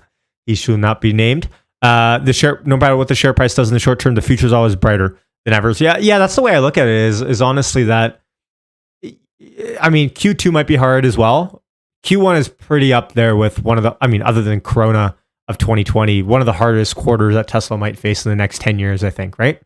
Cross my fingers there. So, okay, so let's do our segment now. I'm going to pull up my notes. Let's do the segment that I have planned out. By the way, someone asked, what's the 3-day rule? The 3-day rule is when there's a theory out there that it takes 3 days for Wall Street to digest good earnings or massive blowout earnings and then come out with, well, one thing that's going to happen as a consequence of this is price target upgrades are going to come out the wazoo.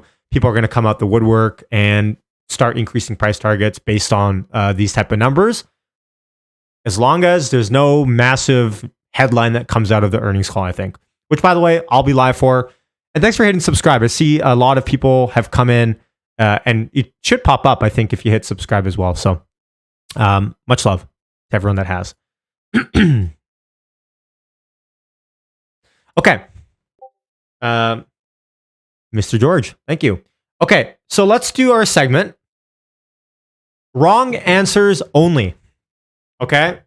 And the thesis is, why is Elon on the earnings call? Wrong answers only. Throw it in the chat. Take your time. I'll try to read as many as I possibly can.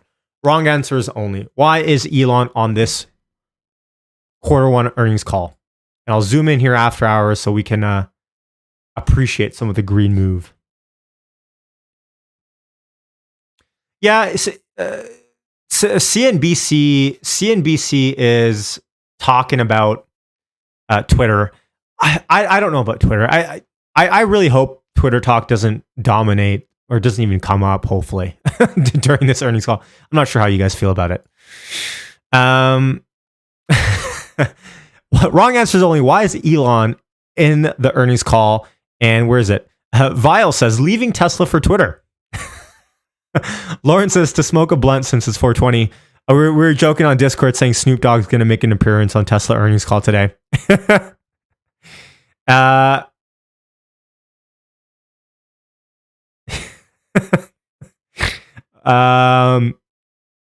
Dan says, to announce Mary's new position at Tesla. Mary Barra. Okay.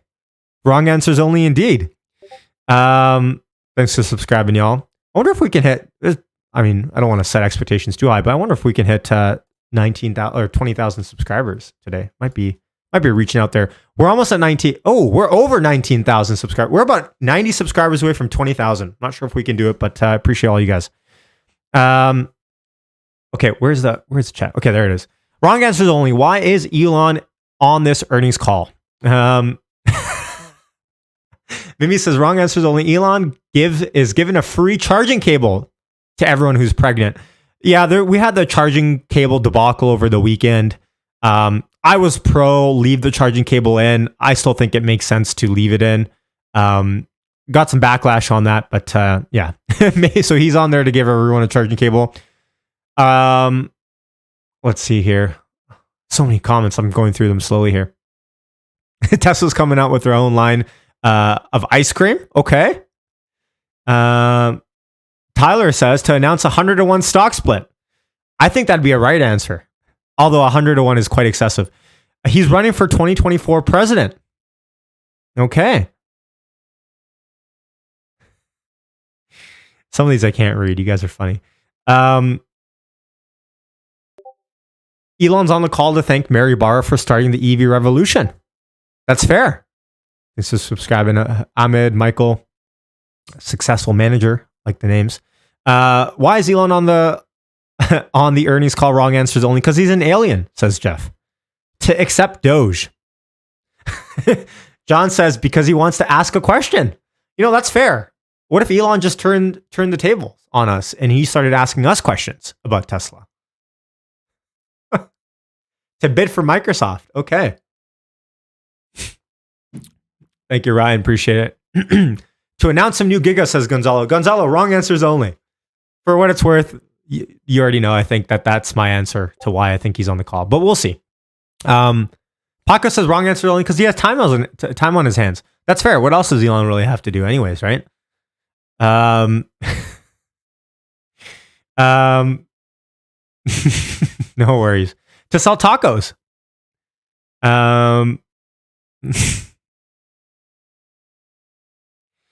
Marcel says it's Elon's last earnings call because he's on his way to Mars in May. To announce he's the newest Kardashian. I don't get the context around that, but there we go. What else?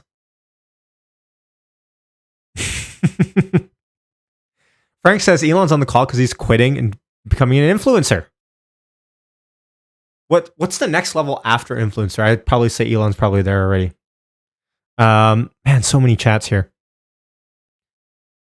Hey Sean, I see your Discord message. Throw it in Discord if you want to get prioritized access into an answer. There's just so many.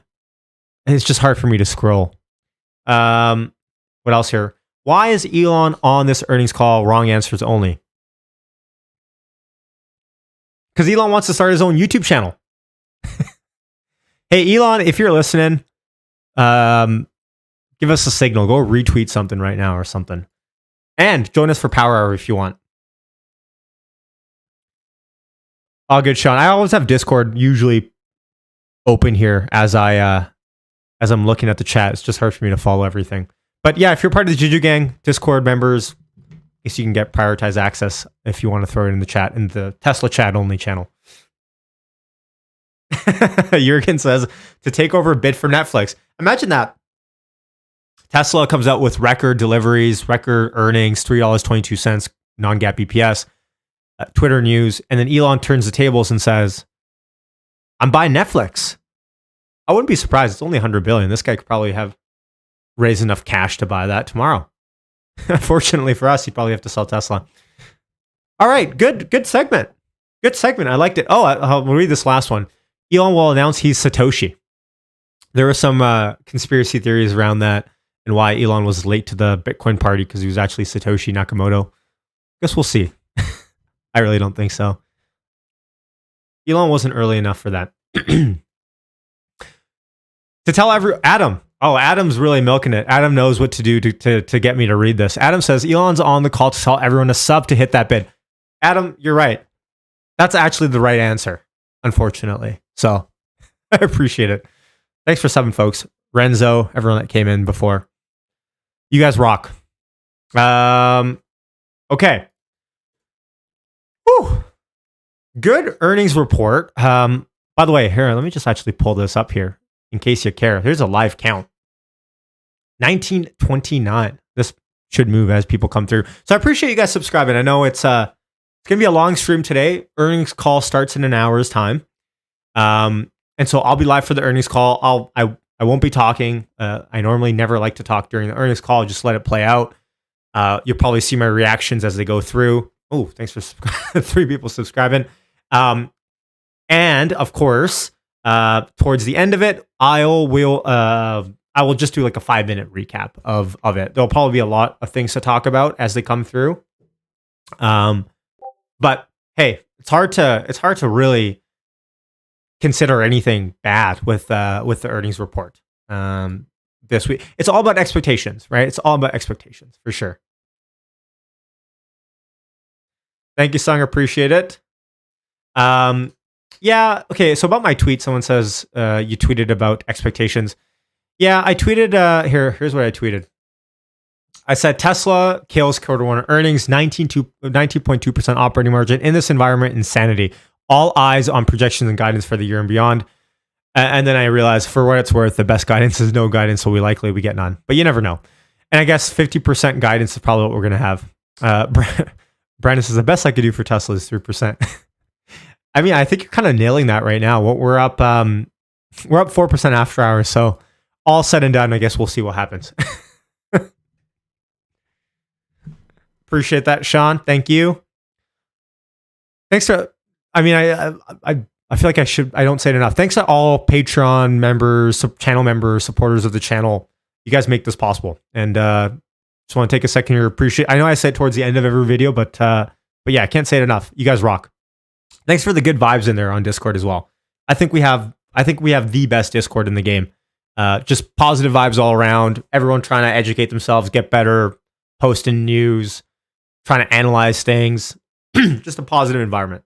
It's good to be around everyone here. And yeah, you don't have to support financially as well. It's no big deal. I appreciate everyone that even comments or likes and subscribes. John says, will we get any info on the stock split? Here's the thing, John. I wouldn't bank on it. I think we know their intentions is to increase the capacity of shares on the shareholders meeting. I think they're going to wait until the proxy gets filed. At that point, shareholders can vote on it. I don't know if there's anything to say past that in this earnings call. So I would not count on it. No. I know everyone thinks it's going to happen. And to be honest, I guess, was it one of the Say technology questions? I don't think it was. I don't think it was. Let me see here. 1934. Oh, 1935. Thank you, folks. Do I have the Say technology questions here pulled up? Q&A. I don't think anything with stock split was asked. Oh, actually, hold on. Oh, yeah. 10.9K votes. Actually, this is their proposed ratio. Okay. So out of all the retails, where does this rank? Unfortunately, I don't think, it's like what, 1, 2, 3, 4, 5, 6, 7, 8, 9. It's ninth in line. I don't think it's going to get asked. And to be fair, we're going to find out anyways soon enough.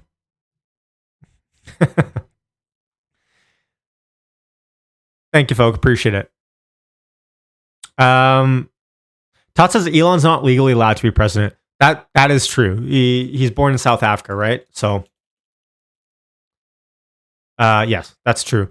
You have to be American. You can't be American naturalized. You have to be American born to be president. But that was the whole thing with Ted Cruz, because he was born in Calgary, Alberta. So I remember that, which I find hilarious. I mean, Alberta is kind of the Texas of Canada as well, with their tax policies and everything. So I remember that debacle. What was that? Man, time flies. That was like 2016 or something.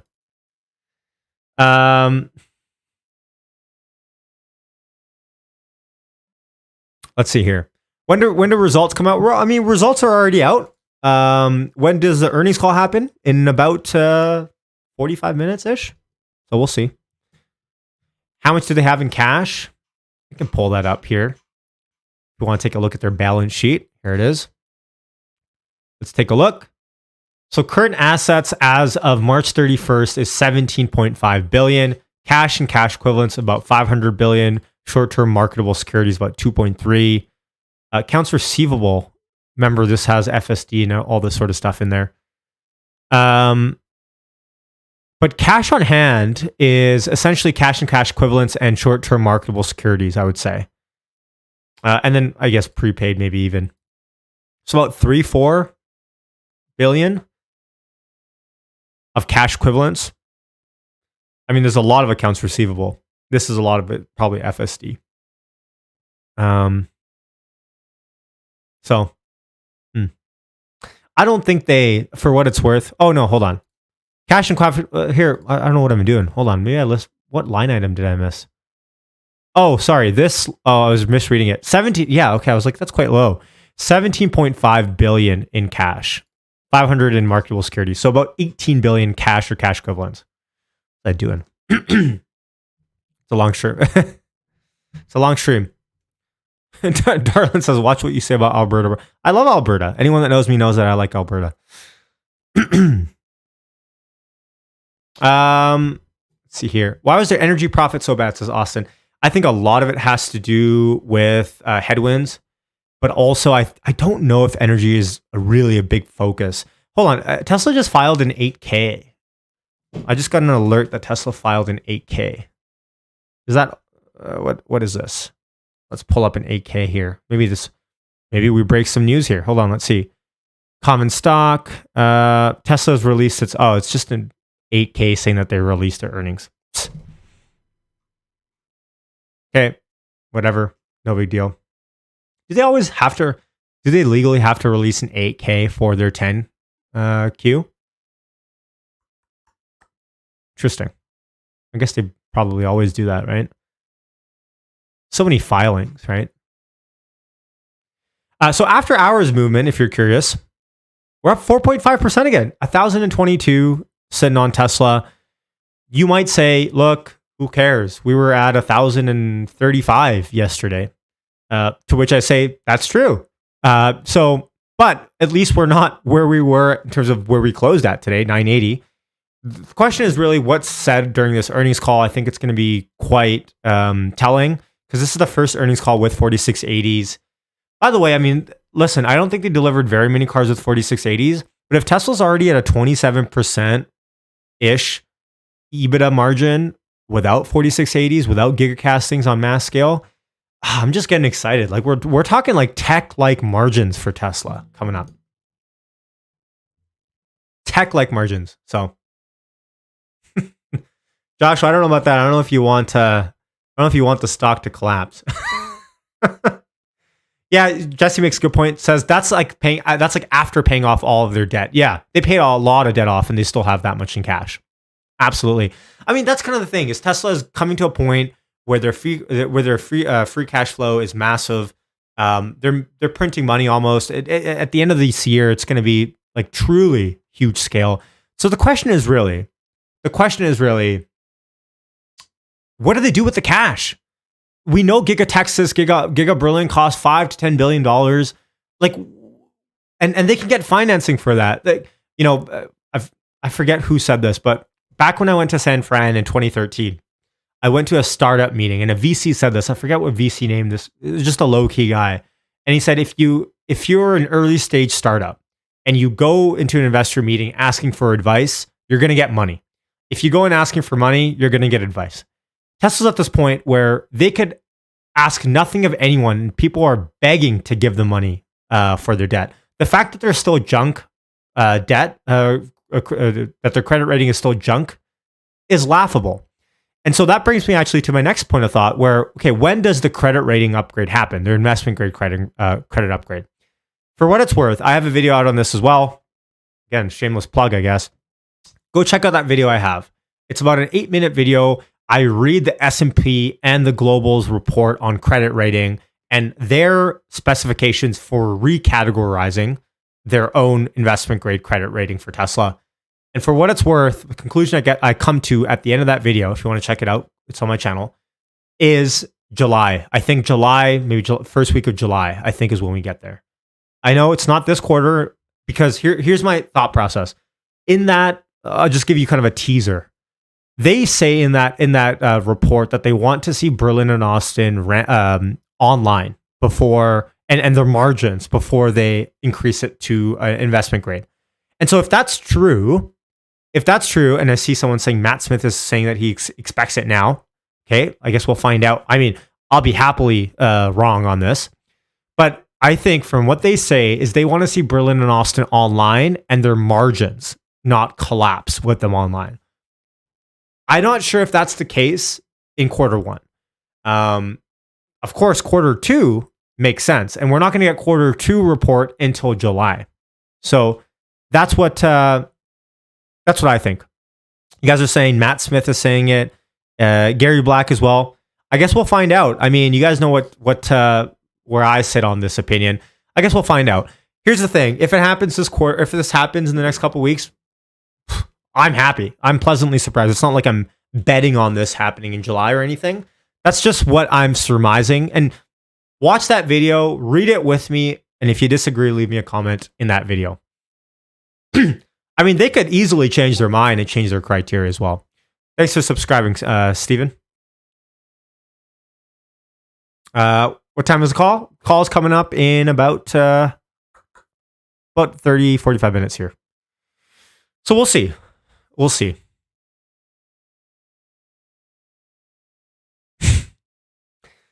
I mean, I kind of, or in 45 minutes, I guess we'll kind of see. I mean, this, am I surprised at this move after hours? No, because we were down 5% today. So for us to be up 4 or 5% is just kind of a flat day. So we'll see. That'd be great, Richard. For everyone, for you too.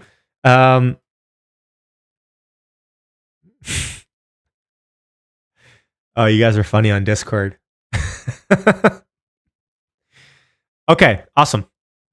AR says great content, Yashu. I appreciate you, AR. Thank you.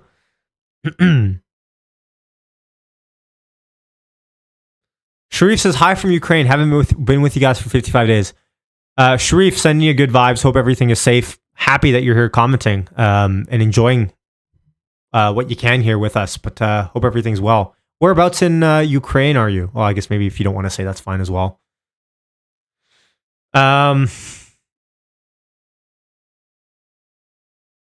We'll see. Is the Discord pretty active? I'd say our Discord is pretty active, yeah. But remember, bring good vibes in there. I mean, Discord. Here's the thing: Discord membership comes with any Patreon membership, $5 and up. So that's the lowest membership. And then channel member on YouTube, there's a level lower than $5 a month, which doesn't get you Discord, but anything $5 and up on YouTube as well gets you into Discord. I'd say that we have the most positive Tesla fan loving group in all of Discord that I've seen. So it's good vibes for sure. So if you're gonna come in here, bring the good juju for sure. Speaking of juju, am I behind or what? I feel like I don't think I've had enough juju on this stream here. Sharif says you're in Kiev. Sending good vibes your way, man.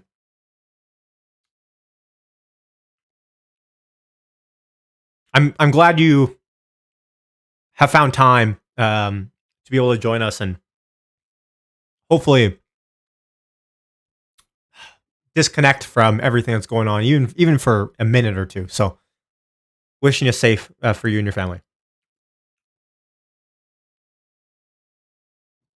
Okay, awesome. 1017. Sitting on Tesla after hours. I'm gonna pull up Matt Smith's tweet here and see what you got going on. By the way, you guys are nuts. Hold on, updating here.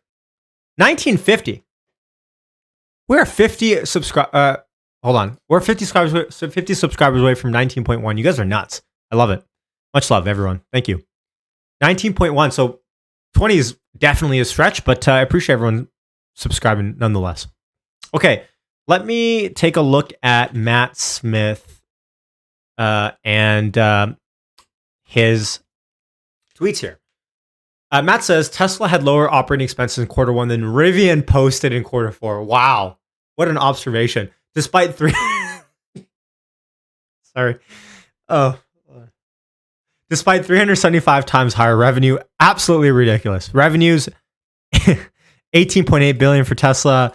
Rivian, 500 million. Operating expenses, 1.9 billion for Tesla and Rivian, 2.1. Wow. Oh my God. Well, I mean, what, sometimes you just get hit with these stats and you just can't do nothing but laugh. And that's kind of where I am at the moment. Just nuts. That source. Hold on here. Okay. Wow. Okay. I'm going to pull up his other tweet here in a second. I'm just going to fix my Streamlabs here. pull up my and to be fair, Rivian is really on the bottom of that cost curve. So that's fair. I mean, Rivian is still low. Phil, thank you for the super chat, my friend. Phil Easter with the $1 money sign emoji. I'm gonna eat some Juju for you. Thank you.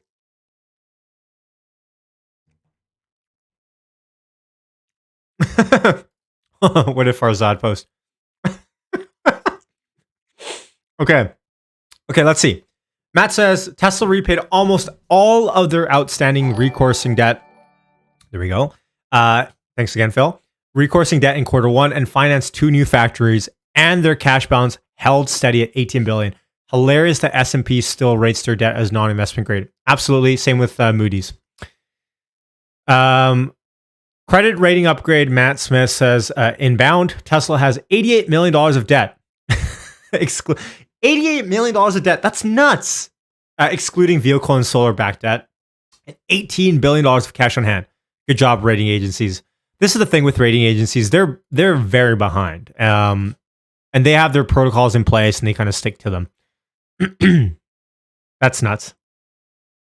What is this? Oh, Matt pulled a nice little chart here. Day after the Super Bowl. What is this? This is gap. This is gap margin by legacy automaker. I'm guessing these are deliveries. Are these deliveries? That top graph there. Wow. Gap operating margin trailing 12 months. Just nuts. This is nuts. Like these are, I'm going to say it. These are nutty numbers. These are nutty numbers. Like, look at that. BMW, and by the way, folks, BMW, Honda, Volkswagen, Daimler, Hyundai, Ford, Nissan, GM, Toyota. These are not all pure EV numbers, even. These are including their specialty internal combustion engine vehicle production. Like, these are stuff they should be world-class in, right? They should be world-class in internal combustion engine producing by now. If, it's only been 100 years. So, Tesla coming in with the gap operating margin trailing 12 months at, what was it again? Their operating margin. I tweeted it out. It was 19.2%. Nuts. Crazy. Orders. It says under the chart. Oh, did it? Oh, I'm just blind. Thank you, digital. Oh, yeah, it did. I don't know why I thought it was for that. Tesla vehicle gross orders. So they don't give you a y-axis, but whatever. The day after the Super Bowl. Wow. That's hilarious. I mean, Tesla didn't even advertise. Of course, we know that. Great. Love it. I love it. I mean, the best part is the SG&A line on Tesla's financials, seeing that next to zero. I mean, it's just beautiful. Or the marketing and administration, the M&A, just beautiful. I love it. Let's pull it up there. End of quarter here. Let's see here. Quarter right here. Marketing and administration expenses. Q4. 1.4. Beautiful. I don't even know. Like, at the end of the day, I mean, I think the biggest thing with Tesla is we know they're scaling. We know Austin and Berlin are coming online and scaling pretty fast. I think it's probably not healthy to have the same level of expectation out of Shanghai. Thank you everyone for subscribing. Same level of expectations out of Shanghai that we did for them out of Berlin, but you never know. Love it. PE. Yeah. Hey, what is the PE now? What is the PE now? As anyone did a quick calculation on that I can pull up on Twitter. I guess I could do it, but so 322 is the non-GAAP Tesla EPS. Is that right? Let me just pull this up here. Let me just make sure I got my numbers right. Okay, so Q1 EPS 322 adjusted. So let's annualize 322. We get to 1288. 1288 on 1,000. What's the stock price at the moment? 1,020. 1288. Wow. Current EPS. Well, I guess current quarter EPS annualized PE is 80 essentially for Tesla at the moment. 80. Well, oh, hold on. Everyone's saying 133. Rob posted. Okay, well, hold on. Let me see what Rob posted then. Is he using different numbers? Trust Rob over me. PE ratio has dropped. Okay, so just using the trailing 12 is probably what he's doing here. Based on, someone asked actually, based on 12 months, what do you expect? Yeah, so this is probably adding up PE. Awesome. So, but if we annualize PE for this quarter, if we annualize, not annualized, that's current. So if we annualize PE, we get about 1288 worth of EPS in the next 12, and that's with no growth. And that's about an 80 PE if you want to add, if you want to say PE plus one or something, right? PE plus 1 year. Oh man. You guys are asking about calls printing. Okay, look. So for calls to print, I mean, out the money. So the expected move on Tesla was about 7%. So if you have calls really far out the money, barring a big move tomorrow at open, it's going to be tough to print on those if you have them expiring this week, I think. Because remember, tomorrow at market open in the first half an hour, a lot of the out of money premium, unless there's a bigger move incoming here past the 4%, a lot of the money is going to get drained. It's going to get, all the premiums is going to get sucked out as the majority of people go to liquidate their options, right? If you had bought a straddle, right? If you bought an at the money call and at the money put, you would have been in it for about $75, $75, maybe a little bit more, maybe $80. And so after hours, seeing a $45 move doesn't net you anything. So what you need if you bought in a straddle, and if you wanted to beat the market expectation of a move, you need more than about an $80 move, probably even more than that, to be honest, to print anything on these. This is the problem with Tesla earnings. And to be fair, I mean, we're sitting close to high after hours. So I guess we'll see where this lands. What about 1,000 strike? Well, depends what you paid. I mean, 1,000 strike is $28. I think we can annualize this. Hold on one sec. We can view this. I don't actually really want to view it in the chat anyways. But if you paid $22 or if you paid $30 for 1,000 strike, for that to be even worth $30, Tesla would have to be at 1,030 at expiration, which I think is probably fair. I mean, we're sitting at 1,023 right now, so it's not that far fetched. And then for you to make a return, anything past that expiration. So yeah, pay 25. So you're about break even right now. I mean, all the premium is not going to get sucked out by tomorrow, considering it's pretty close to at the money. I mean, in general, the closer you are to the money, the better you are. The better you'll be for premium. But if you're at 15 delta, if you were at like 1,200 strike or 1,100 strike or something, a lot of that's going to get sucked out. So, I mean, that's the thing with this is the thing with the stock split. If you have Johnny says I have 1,600 strike out of the monies for January 2024. This 1,600 strike, I mean, if it's a 10-to-1 split, that's 160 strike all of a sudden, right? And so if Tesla is about $110 after 10-to-1 split, 160 doesn't seem so far away anymore. Yeah, so it'll be interesting to see how premium gets priced post split.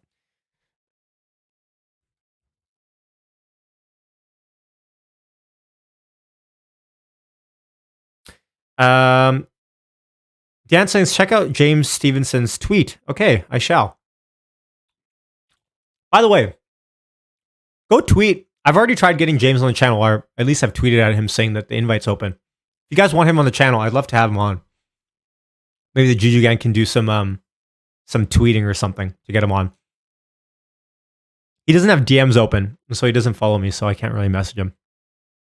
The magnitude of Tesla revenue growing is astonishing. This is James's chart. Wow, look at this.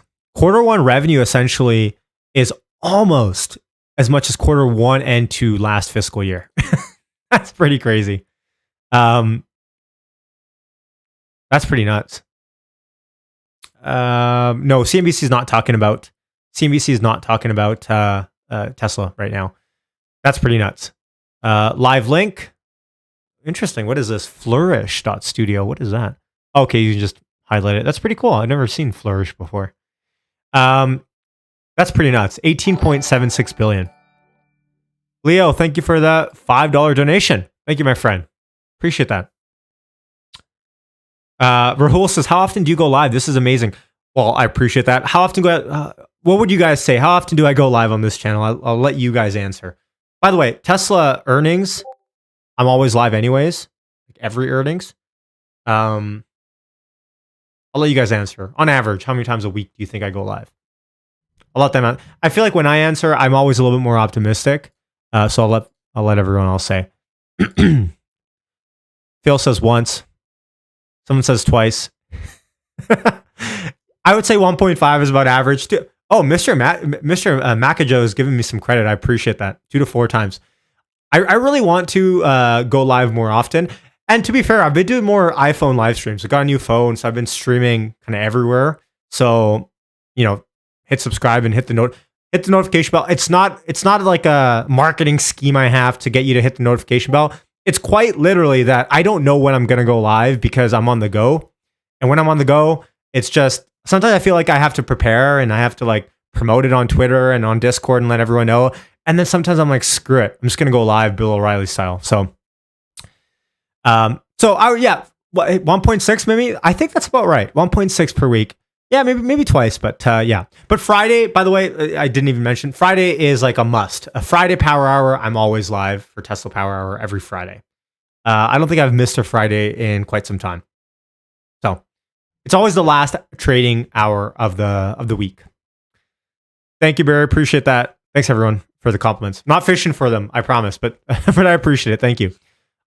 Sato says I'm very energetic. That's funny. It's some YouTubers make you fall asleep. I have this problem, okay, I kind of feel like sometimes I'm too monotone on these streams. And I'm like, I listen to them back. I'm like, why was I so monotone?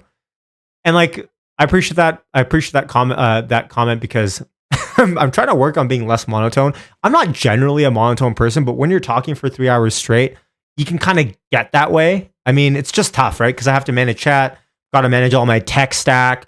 I've got to manage Discord. I've got to manage my CNBC video to make sure if anything comes on board. So it's a little bit hard. But I appreciate you guys all tuning in. And remember, this is like, we're just here to have fun. I mean, the reason why I even started the channel is because I was doing all this anyways. I was hanging out, watching Tesla, watching CNBC, watching Tesla Twitter, all this sort of stuff anyways. I just thought I'd create a channel to share it with everyone. Phil LeBeau's talking. So let's do it. Dan Nathan, what do you make of this quarter?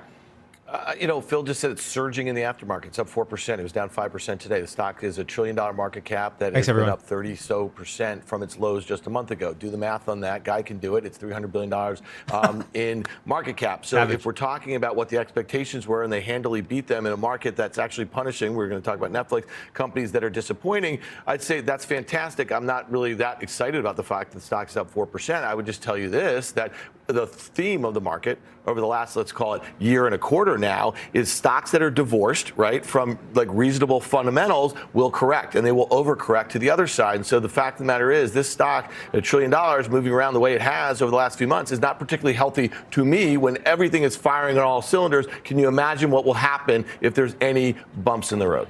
Okay, so far there aren't, though, Karen. No, those weren't bumps in the road. That was really impressive. I mean, to your point, though, it is right back to where it was last night. If you had known last night you could buy the stock here and this would be the earnings that would come out, you would have thought, yes, I definitely want to do that. It's interesting to me that that's where we are now, flat, basically. But those were really impressive numbers. I mean, the gross margin, Phil talked about it.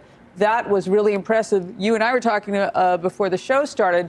Was it because of the mix? Because China had the I'm eating some juju to offset some of that bearishness. Pricing. So, I mean, there's a lot to really love if you're. I recommend you do the same. The valuation is high, but this quarter, I mean, very impressive. Yeah, and they were able to deliver in stark contrast to some of the other automakers who have been promising on EV, but been snarled by supply chain issues. And here we are.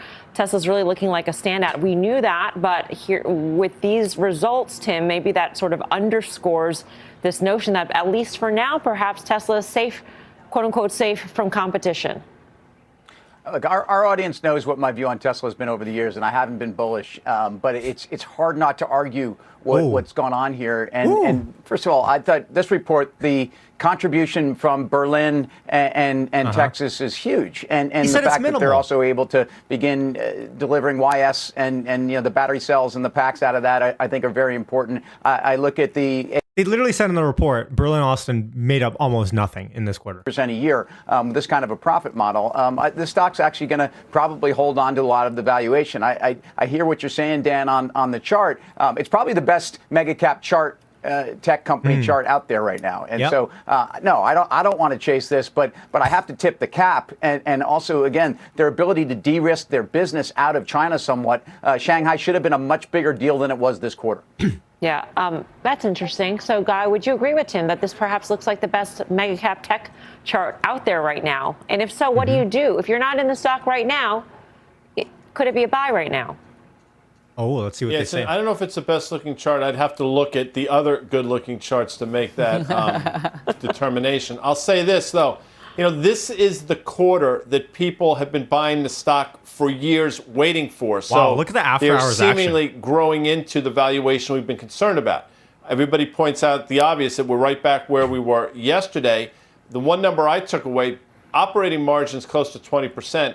Is really good. I mean, it's a really strong quarter. But now the stock needs to prove itself. What does that mean? It made an all-time high in November of last year, 1243, had a sell-off, went back to 1145, I think, earlier this month. Now's the time where the stock needs to prove itself. The bears tried, they failed. Now the bulls have to try and see if we can get through that 1150 level. All right, for more on Tesla's quarter, let's bring in fast money friend Gene Munster of Loop Ventures. Gene, great to see you. What are you focusing on in the quarter? Melissa, the key takeaway is traditional auto just can't keep up with Tesla, and there's 2 points I want to enumerate.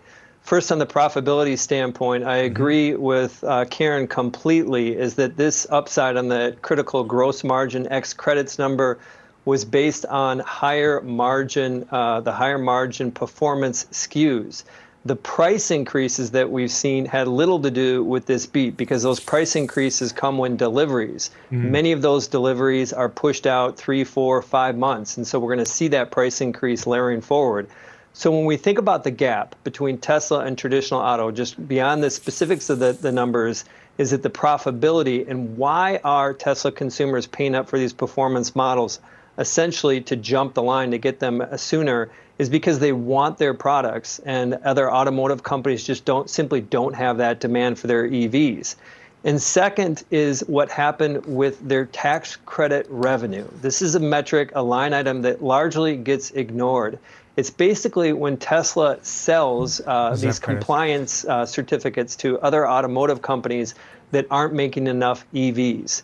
And the quarter was $690 million. Last quarter was $314 million. They had been giving guidance that that number would decline over time as more automotive makers, the traditional ones, made more EVs. They wouldn't need to purchase these credits. And so ultimately that surprise is testimony to the strength that Tesla is having competitively. So I think that the takeaway is it's not a good spot. This is not a good quarter for traditional auto. Gene, I'm curious to whether or not you think what's going on in Shanghai, the shutdown, will affect ultimate numbers for the second quarter and for the year. It will. We're obviously going to hear some of that on the call. My guess is it's somewhere between 30 and 40,000 vehicles, assuming that things get back up and running in early May. That would amount to about 2.5% of total deliveries in 2022. So it is measurable, but it is transitory, assuming I do believe it's transitory, and I think investors are largely going to look past it.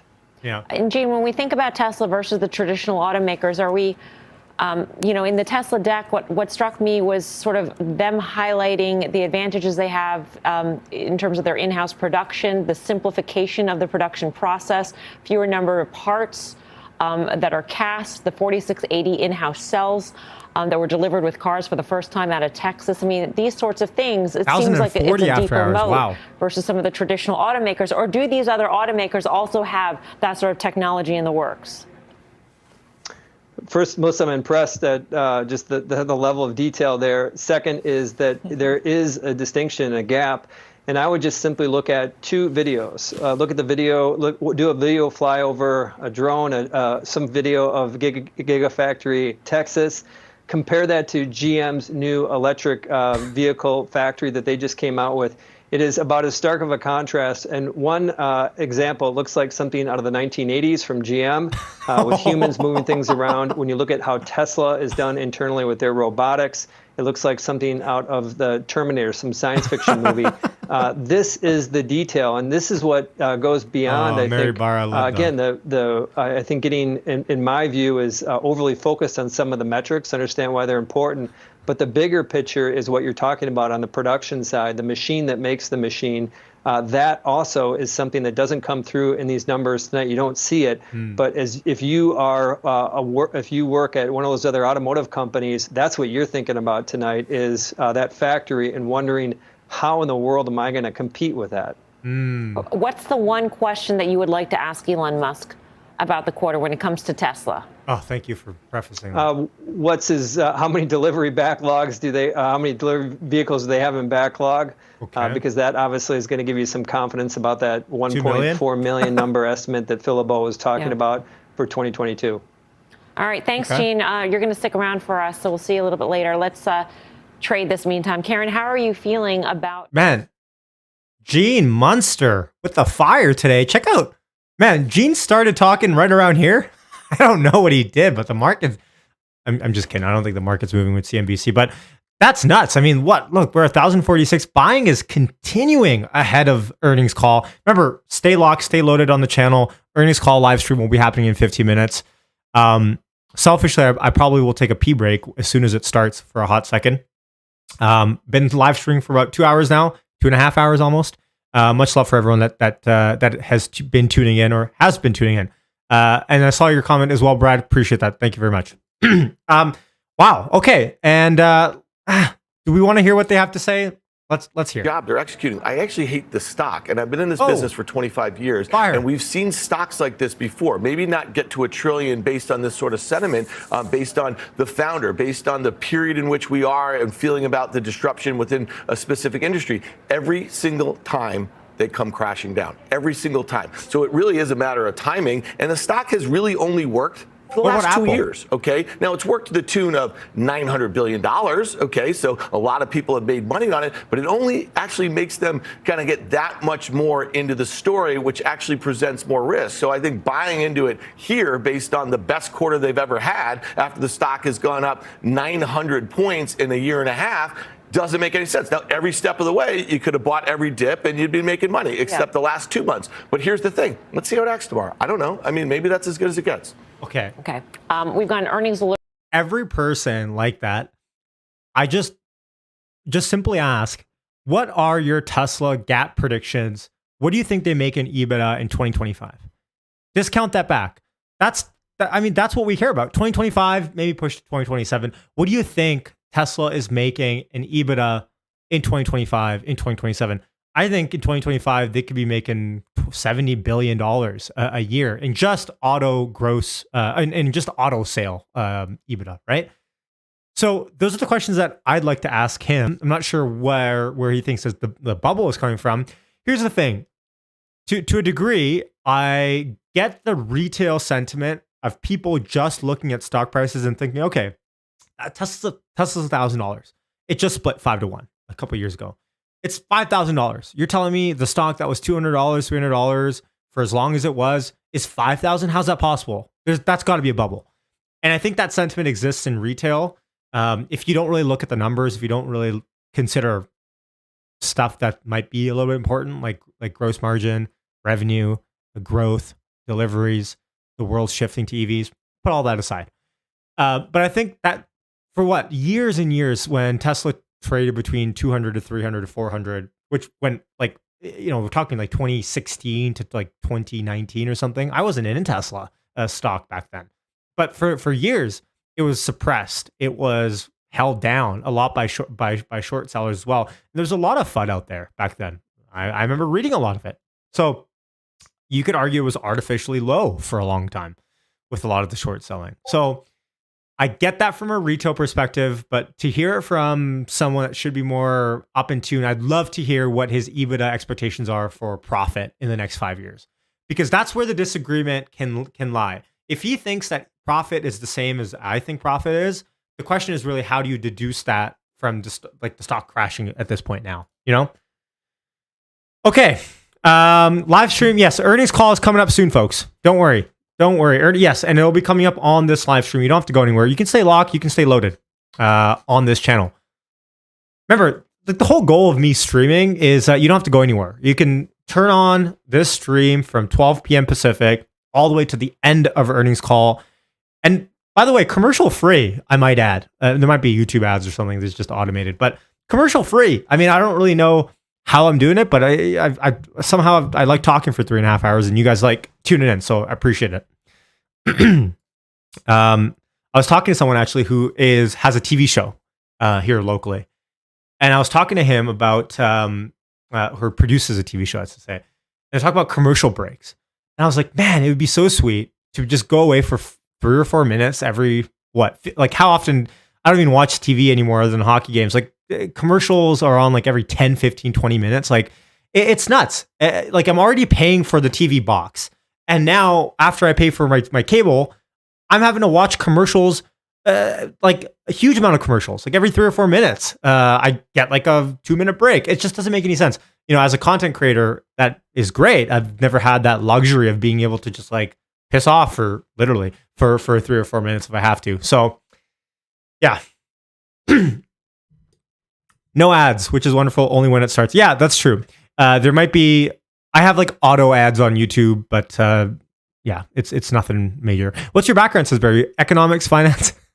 I mean, you pretty much nailed it. Economics was my major. Business was my minor. And entrepreneurship, tech, that's kind of my background, and real estate. Paco says, you are my TV. I appreciate that. Thank you. Okay, what was I going to do? Oh, yes, earnings stream. I've got it all locked and loaded here. Let me see where it is. We have 11 minutes, and hopefully Tesla doesn't start playing some copyrighted music and stuff. So last time I got flagged for that for copyright. You know what's cool, though? I'll fill you guys in on a little thing. Which, by the way, actually, hold on. Shout out to you guys. Look at that. 1989. Almost at 19.1. Much love, everyone, for hitting subscribe. I was going to show you something here. So I posted, you guys remember me talking about Fly Me to the Moon, Elon? Remember when I talked about that little song that was posted on our Discord? I posted that as a private photo or private video just to see if it would get copyrighted or anything like that. And it didn't. It didn't. I posted that like last week. I'm tempted to play it. I'm tempted to play it on this stream. Let me see here. Hold on. Should I play it? Okay. And maybe worst case, I'll have to cut it out after or something like that. But let's play it. Oh, hold on. It's way too loud. Hold on. Ooh. Oh, it just bricked my thing. Hold on one sec. Reload. Hold on here. Oh, it's way too loud. Hold on. Hopefully that doesn't flag it. I don't know. I wanted to test that because I kind of wanted to keep it as my intro almost. All right, I'll just leave it there. I can't put the volume down for some reason on this tab. It's way too loud. It's on Discord. If you want to check it out, it's on Discord. Just maybe search in the Tesla chat channel, Fly Me to the Moon. Marco's posted it several times. One of our mods in there. Not worth losing this money. I appreciate it, John. You guys care more about this than I do. I appreciate it. All the support. Oh, look at that. All right, enough gloating. 19.1 thousand subscribers. You guys are awesome. Appreciate it. YouTube, did I tell you guys YouTube shot me an email? I'm not sure if it was automated or not, saying that I have to promote people subscribing more than I'm doing. Apparently I was lagging on that. I found that pretty funny. Oh, volume was fine. Okay, interesting. Maybe I will play it. By the way, shout out to Valerian. Valerian tweeted, trying to get James on the channel. I've liked his tweet. Maybe if you like and comment down below his tweet, maybe James will come on. I think it'd be a good combo to have James on. He has his own YouTube channel as well, by the way, which I'll plug for him. Go check out his channel on YouTube.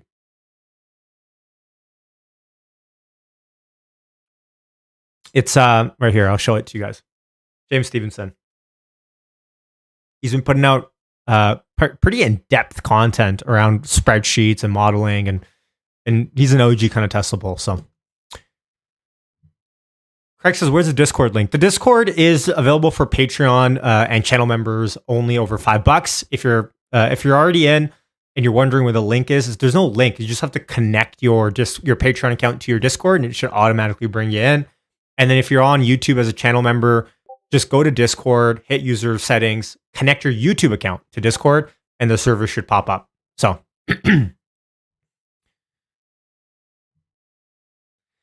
wow, Brad with a $50 super chat. Thank you, Brad. I might have to eat a couple slices of oranges there for you. And by the way, like the reason why the Discord is, I guess, behind a paywall, if you want to call it, it's a good filtering mechanism to a degree. Like $5 a month isn't really going to do much, hopefully, for anyone. Just it's like buying a cup of coffee for me if you appreciate the content, which, by the way, you don't have to. I'm not saying it because you have to.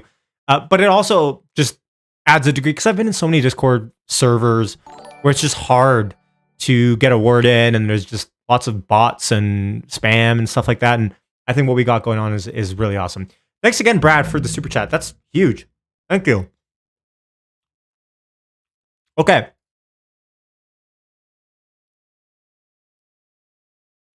Whew. Dan, you just tagged me instantly on Twitter. Let me check it out. You guys are awesome at tagging me and stuff.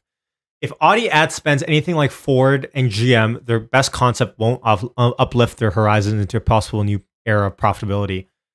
2021 advertising as a percentage of operating income. Wow. Ford is spending 69% of their operating income on ads. Wow. Is that right? Is that verified? Is that true? By the way, quite nice. 69% there. GM's 35% still. GM does make sense. There's a lot of GM ads here in Canada.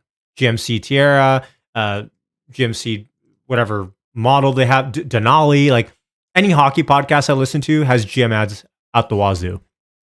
GM spends a lot of money on advertising. This is quite cute.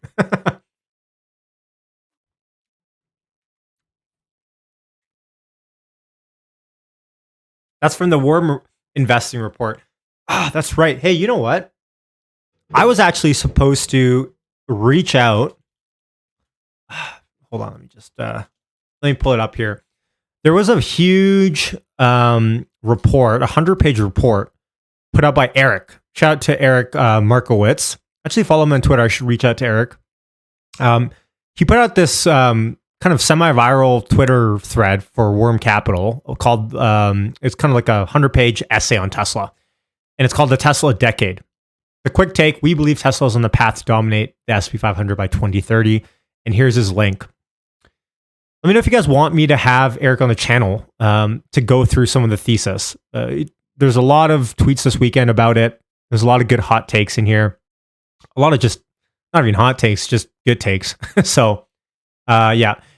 Yes, I am listening to the earnings call, but it's not on yet. We got another 5 minutes to go. Don't you worry. Don't you worry.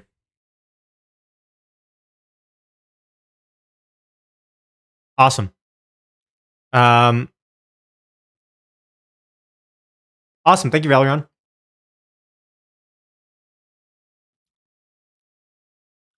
Hey, Bradford, the friend of the show, Halter Ferguson Financial, with the huge $42.69. Quite nice. Super chat. Monster Juju. Monster numbers. Get that Juju. I appreciate it, Bradford. Oh, there he is. Monster numbers. Get that Juju. I hope you had a good time in Austin. I haven't chatted with you since. I really want to. I'm kind of bummed I miss Austin for sure. I really wish there's another excuse to meet up with the Tesla community soon that comes up that I can go to. I really think. Well, I'm just thinking like the next Gigafactory location hasn't been disclosed. Don't really know when that could be. There should be like an annual Tesla meetup, like a Tesla investor / Tesla enthusiast meetup. Okay, the webcast is finally up. Oh, no EDM music. Okay, I've got it on here. I'm not playing. It's muted right now. The EDM music is up and at 'em. So, Will and to go. Will is a huge supporter of the channel with a massive $200 super chat. Will, thank you, my friend. That you shouldn't have. Wow, that's huge. Terrific Q1 chat. Wow, insanity. Thank you so much, Will. Huge support for the channel. Well, I always see you leaving awesome comments under the videos. Always with good takes. Support on Patreon as well. Thank you, Will. Appreciate it.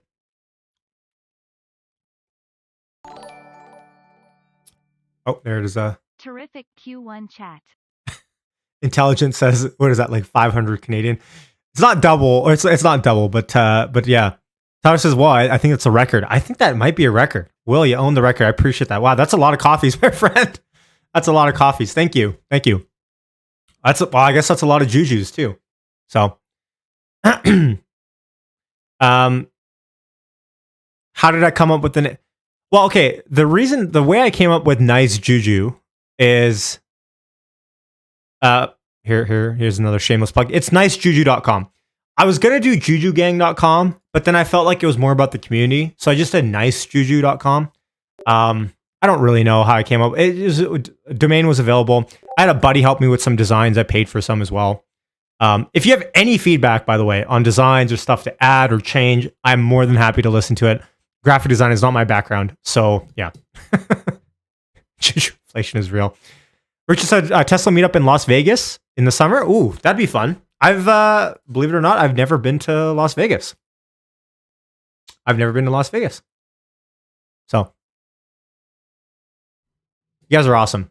Vince says best community here. I concur. And I'm not just biased. Jay Mills says I'm gonna name my racehorse Will and to go.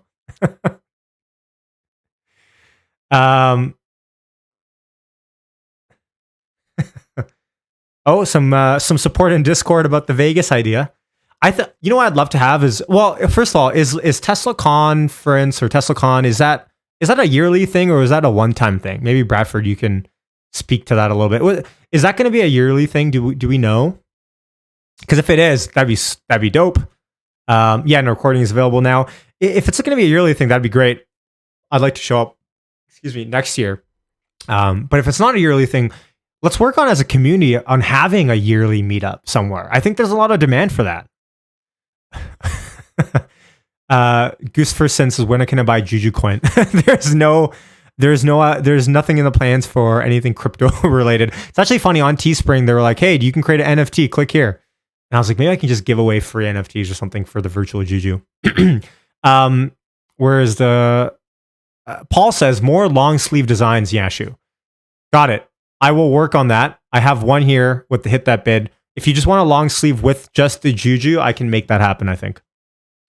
By the way, they're not all white in terms of color. They're all colors, but I just have it white for the aesthetic. You can buy them in all. No, and personally speaking, I quite like the pink. Where is it? I think pink is actually pretty fire, personally speaking. But yeah, let me know. I'm always happy to change up designs as well. You need to see Vegas. I agree. I need to. Call hasn't started. Thank you. I do have it pulled up here. The call, that is. Hold up here one sec. Let me just unmute for a hot second. Hopefully music's not playing. Music was playing.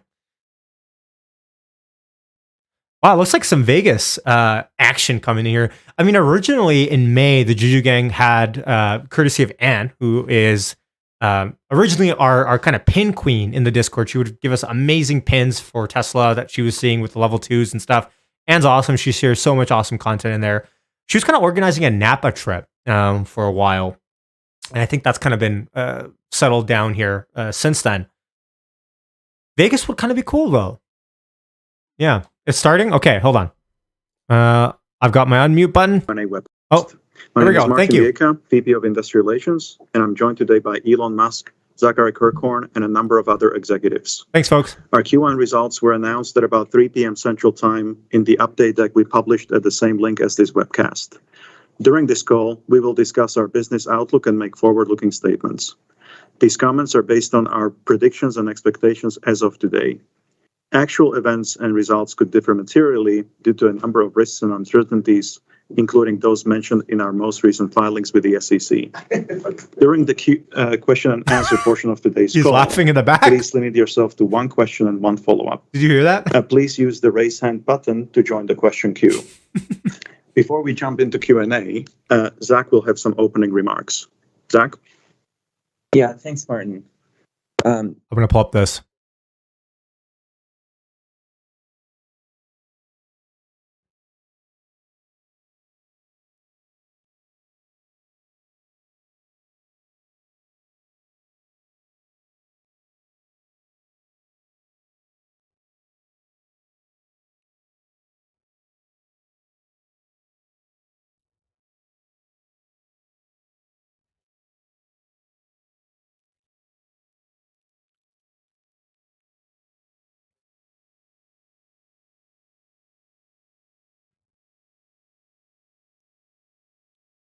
All right, there we go.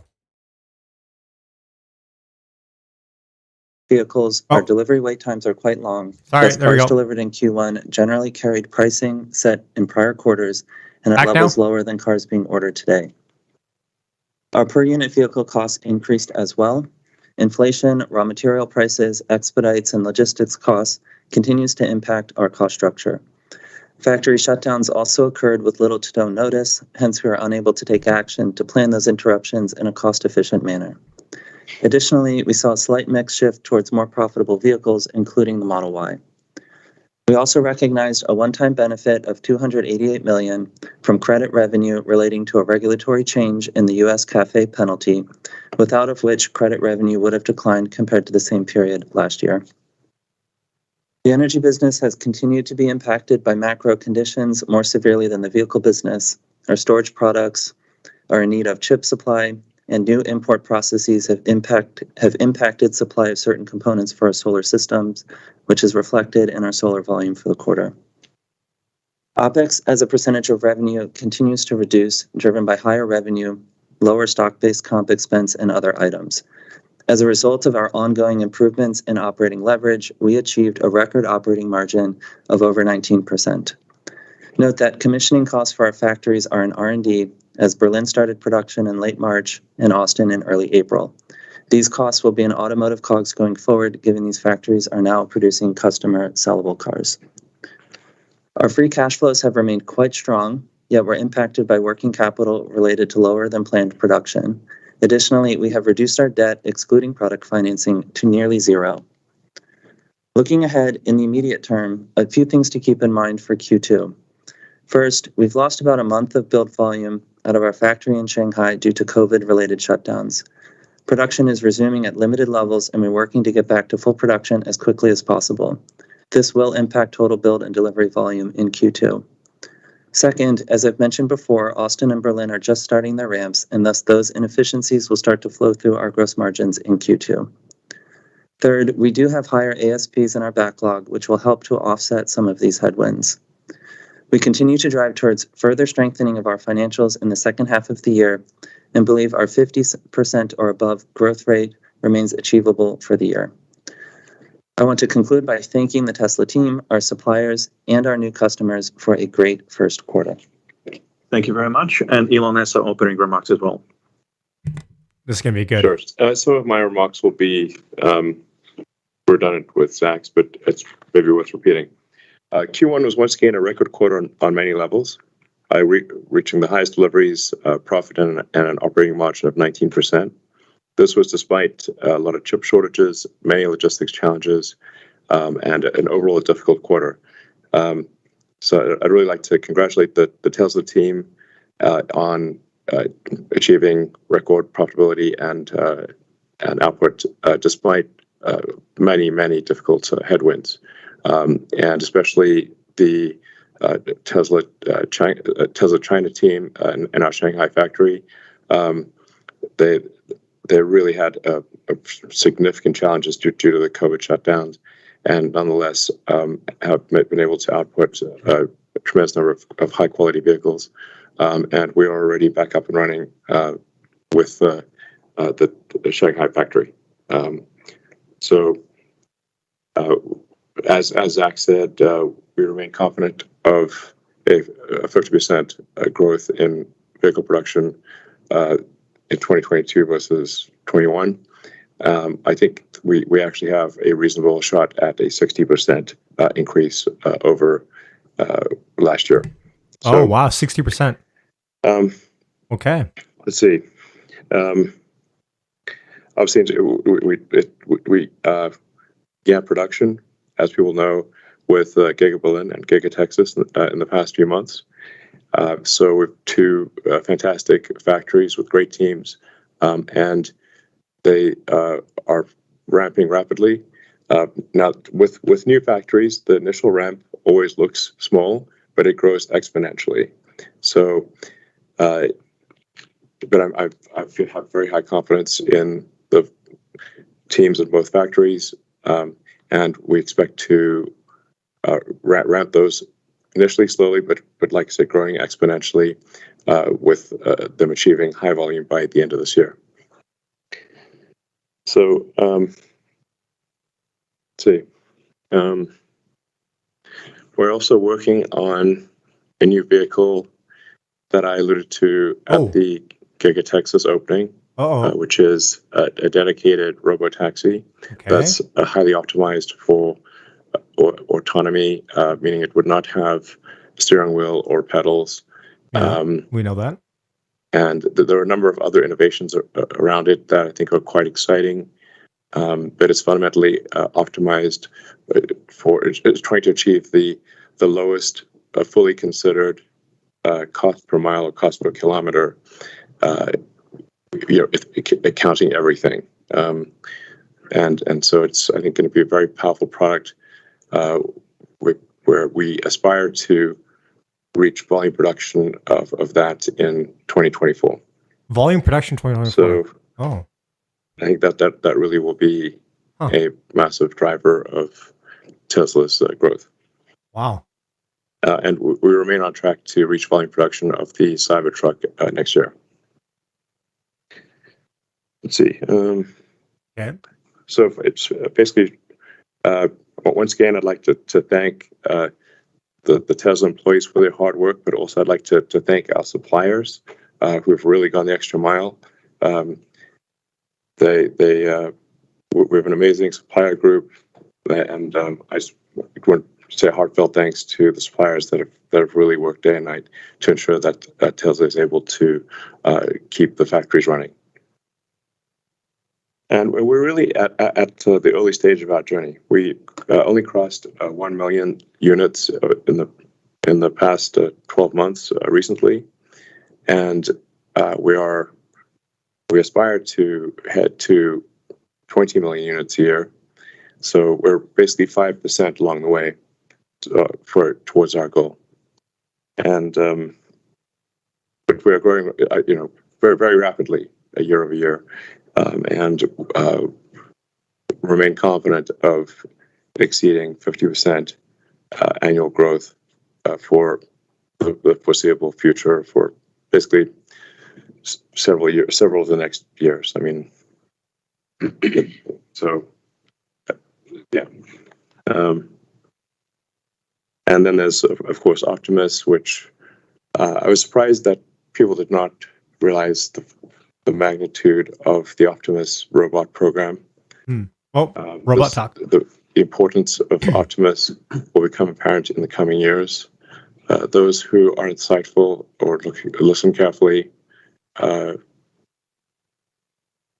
will understand that Optimus ultimately will be worth more than the car business. Whoa. I think he's worth more than FSD. And more than FSD. That's my firm belief. So, and then of course insurance is growing well. We expect to address the part shortages that limited our progress with batteries and solar. So we expect batteries and solar to also grow well this year. And basically, the future is very exciting.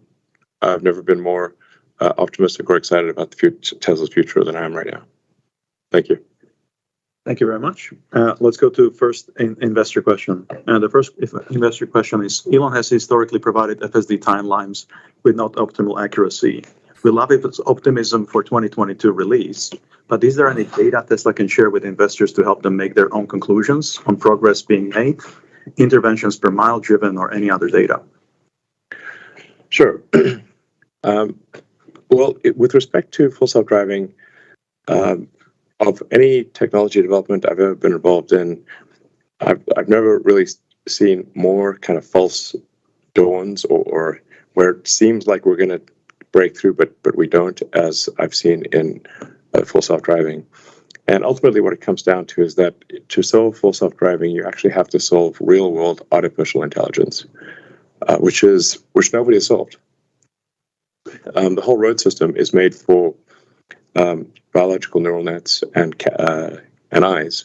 And so actually, when you think about it, in order to solve full self-driving, we have to solve neural nets and cameras to a degree of a capability that is on par with and really exceeds humans.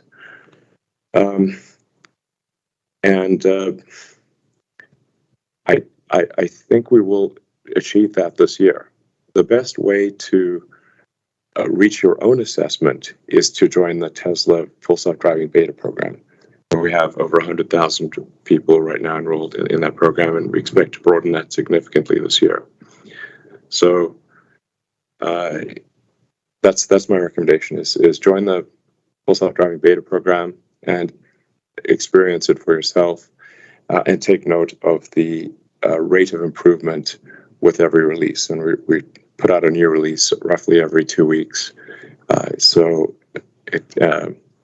you'll see a little bit of 2 steps forward, 1 step back, but overall, the rate of improvement is incredibly quick. So that's my recommendation for reaching your own assessment is literally try it. Thank you. The second question is, how much of an impact will the production shutdown in Shanghai have in Q2? What is the timeline for localizing the Model 3 in Europe, or will newer models be prioritized in Berlin? Well, we did lose a lot of important days of production, and there are sort of upstream supplier challenges where a lot of suppliers also lost many days of production. But our Tesla Shanghai, Giga Shanghai, is coming back with a vengeance. So I think, notwithstanding new issues that arise, I think we will see record output per week from Giga Shanghai this quarter, albeit we are missing a couple weeks. So that means that most likely vehicle production in Q2 will be similar to Q1, maybe slightly lower, but it's also possible we may pull a rabbit out of the hat and be slightly higher. But it's be roughly on par. Okay.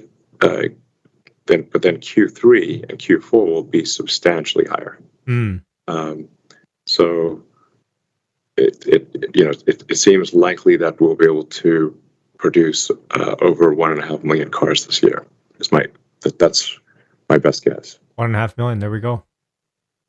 And then Model 3, it's important for new factories to be focused on and have the least amount of complexity and variation, which is why Giga Berlin, Giga Texas are focused on the Model Y. It's from the point at which you have a factory complete and you're making a small number of units to the point where it's producing high quality vehicles in volume is sort of 9 to 12 months from start of production. So now hopefully we're getting better at that ramp, so maybe it's a little less, but to get to sort of the 5,000 a week level is typically taking us around 12 months from start of production. 12 months, 5,000 a week. Okay. Yeah. So. Thank you.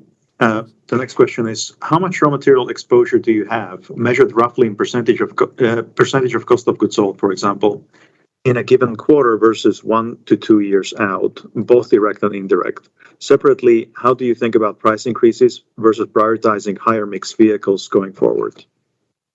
Actually, on the price increase front, I should mention that it may seem like maybe we're being unreasonable about increasing the prices of our vehicles, given that we had record profitability this quarter. But the wait list for our vehicles is quite long, and some of the vehicles that people will order, the wait list extends into next year.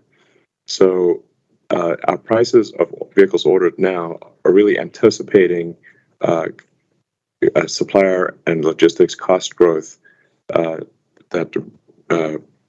we're aware of or believe will happen over the next 6 to 12 months.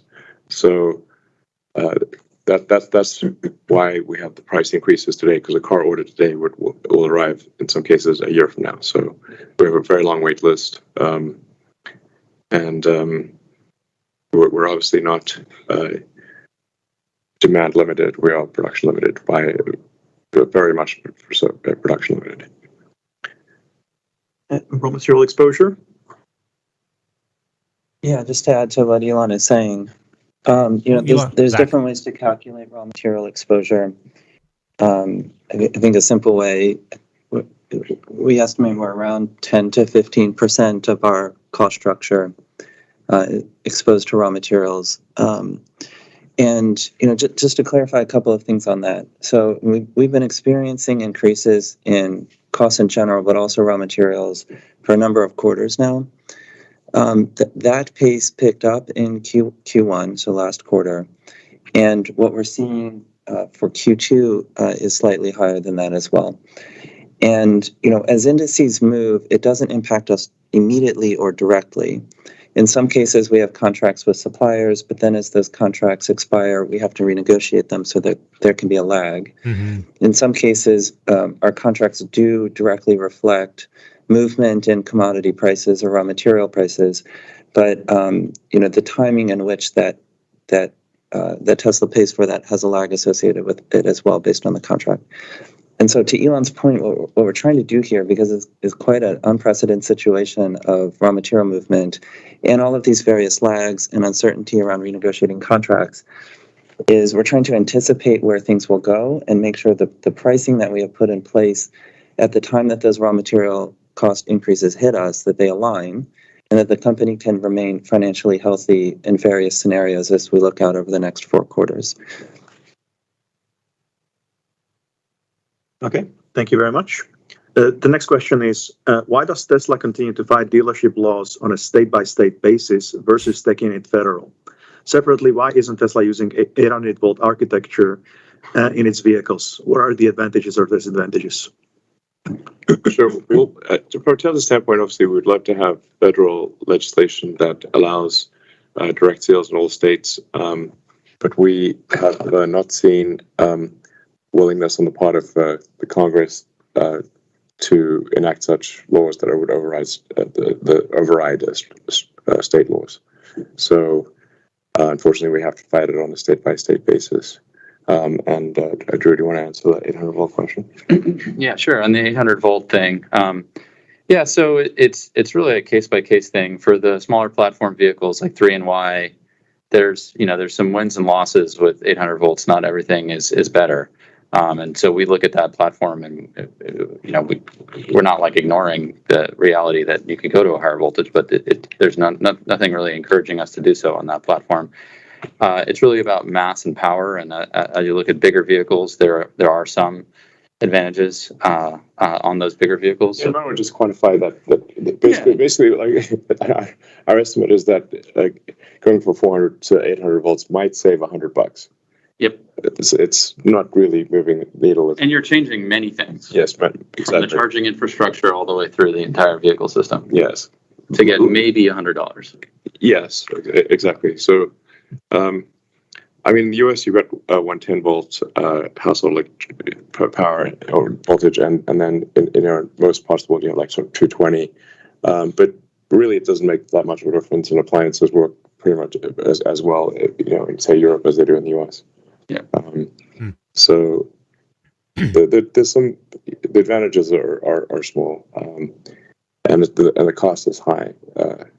Like if you say like long term, like years from now, does it make sense to probably move to an 800 volt architecture? I said probably, but it really needs a very big vehicle volume to pay for all the costs of changing from 400 to 800 volts.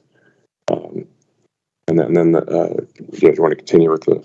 I was just going to say that 100 volts is also kind of like a spreadsheet exercise, right? $100. Sorry, $100 is roughly like a spreadsheet exercise. Like, that you have to get through the full program to the end to see that maybe it's been whittled away to 50 or less. Yeah. On bigger vehicles where you're talking about higher power on the charging side or higher power from the battery to the power electronics, or you need more torque, so the current requirements go up. There's a little bit more semiconductor and actual conductor savings of going to the higher voltage, and so we do consider that for Semi and Cybertruck. But for the 3Y platform where we've got everything running and the benefit is questionably small. Yeah, it's basically zero for robotaxi. Yeah, for robotaxi, it doesn't make sense. Yeah. So. No, induction. No. Sorry. No, this. So I was. Ignore. Sounds good. Okay, let's go to the next question. Next question is, how are the current 4680s performing versus expectations set during the battery day in terms of expected range increase and dollars per kilowatt hour? This is a good one. Yeah. Yeah. We're working in all the areas we shared on battery day. And we have sort of consistent progress across all of those areas towards achieving the 5-year cost trajectory goals for the costs within our control. But we do not control all of the commodity costs. So, that's an exception I need to call out. Similar to Model 3, it will take us several years to get rate and yield to the point where everything that we've discussed is achieved. Our priority was on simplicity and scale during our initial 4680 and structural battery ramps. And as we attain our manufacturing goals, we will layer in new material technologies we are developing and higher range structural pack revisions. I think maybe in a nutshell, sure. I think probably it's fair to say that 4680 and structural pack will be competitive with the best alternatives later this year. And we think we'll exceed the best alternatives next year. Yeah. I mean, we have some good existing proofs, right? Like we've built the facility here in Texas. Like we know how much we spent on capital equipment in the facility, and it's, more than 5x less than prior technology installations. So we're saving huge on CapEx, on utilities and personnel. We know what those loads are and how many people are needed to run what is basically in a highly automized factory. And we have massive reductions in both of those. So like the cost model is well understood. It's really about rate and yield, which will come in time, as Elon said, over the course of this year and next. Yeah. Thank you. And the next question is, how does Tesla plan to secure raw materials required to scale to extreme size? Yeah, so this is something we think about quite a lot. It depends what extreme size means, but so certainly if you look at say the $5, $10, $20 million, $5, $10, $20 million vehicle levels, you really have to analyze the sort of macroeconomic,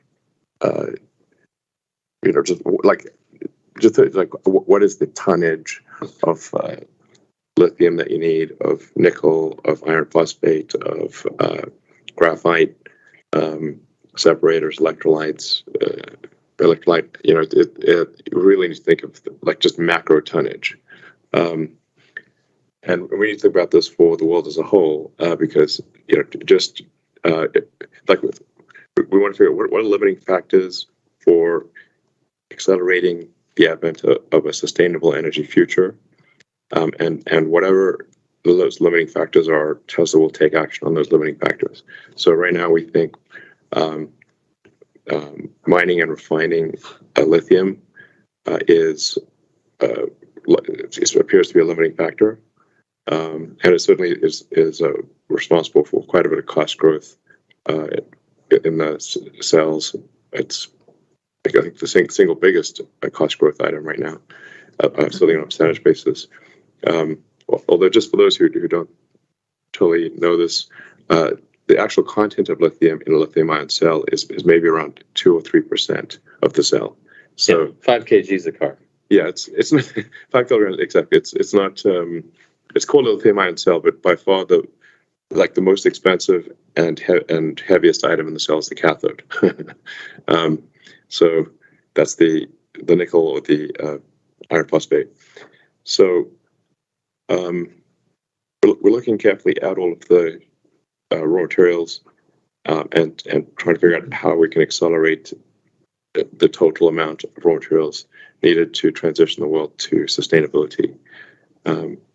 And I think we've got, we don't have enough time on this call to really go through all those details, but we are thinking about these things, and we think we'll have some exciting announcements in the months to come. Oh, interesting. Yeah, one thing I want to call out is we're also committed to recycling at all of our cell factories. We're recycling 50 tons a week right now in Reno and ramping to 150 with all of that reclaimed material going directly back into our cathode supply chain. So we're looking at the beginning and end of life needs here. Yeah, and that's true. Since Reno, we built the Gigafactory, we started doing that with batteries. But as we built newer factories or vehicles, for example, Giga Texas here, where we are today, recycles all of its non-yielded or scrap aluminum from the stamping shop directly into the casting shop. We regrind any plastic that goes out. And so we're really concerned about raw materials, not just mining them and consuming them, but when we get them in the door, using all 100% of them. Yeah, Lars, that's a great point. So we're installing sort of melt furnaces for aluminum, for the Model Y that we build here at Giga Texas has both a front and a rear body casting. So we're casting almost 2/3 of the body, and then it's high pressure die cast aluminum, so we can take both scrap from the casting machine and the gating that comes out and put that back, just really toss that back into the aluminum melting pot, and then, as Lars was saying, also take any stampings and any other aluminum scrap and also throw that in the melting pot. And in fact, we've also figured out that we can use wheels from practically any car. Take your wheels.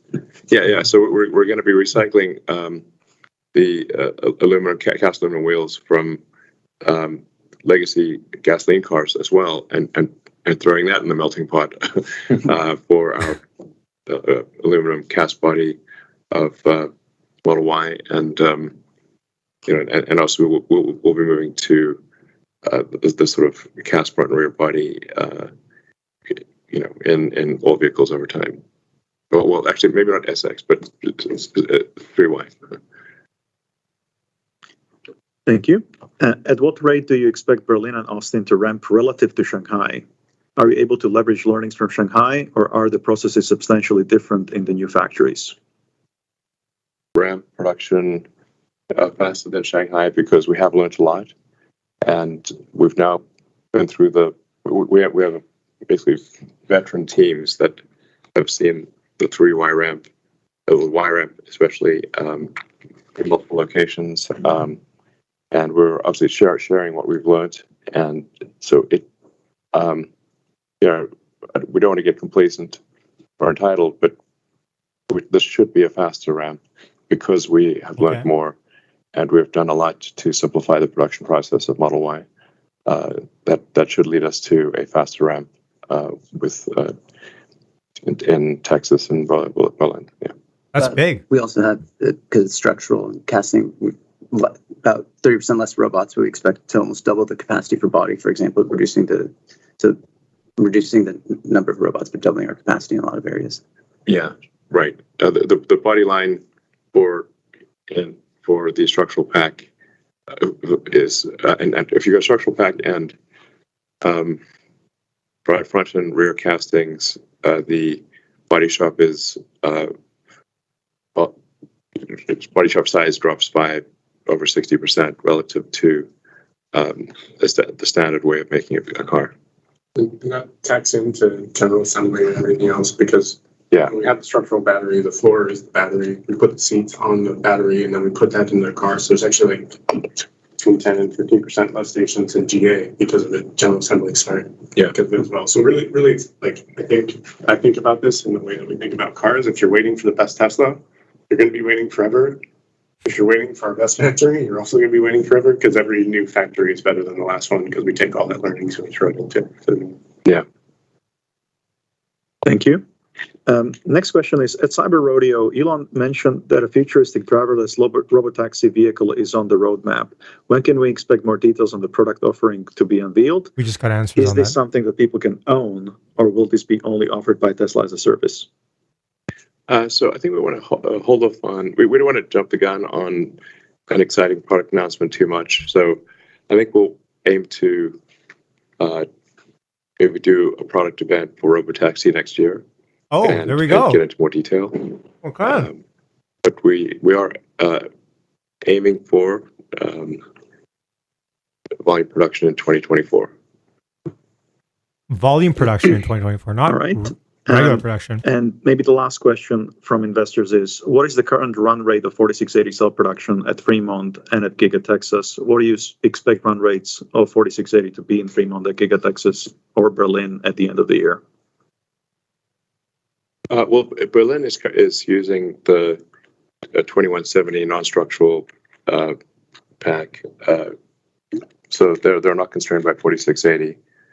They will transition to 4680 hopefully later this year. Okay. But current Berlin production does not require that. We also have, just as a risk mitigation, 2170 non-structural pack capability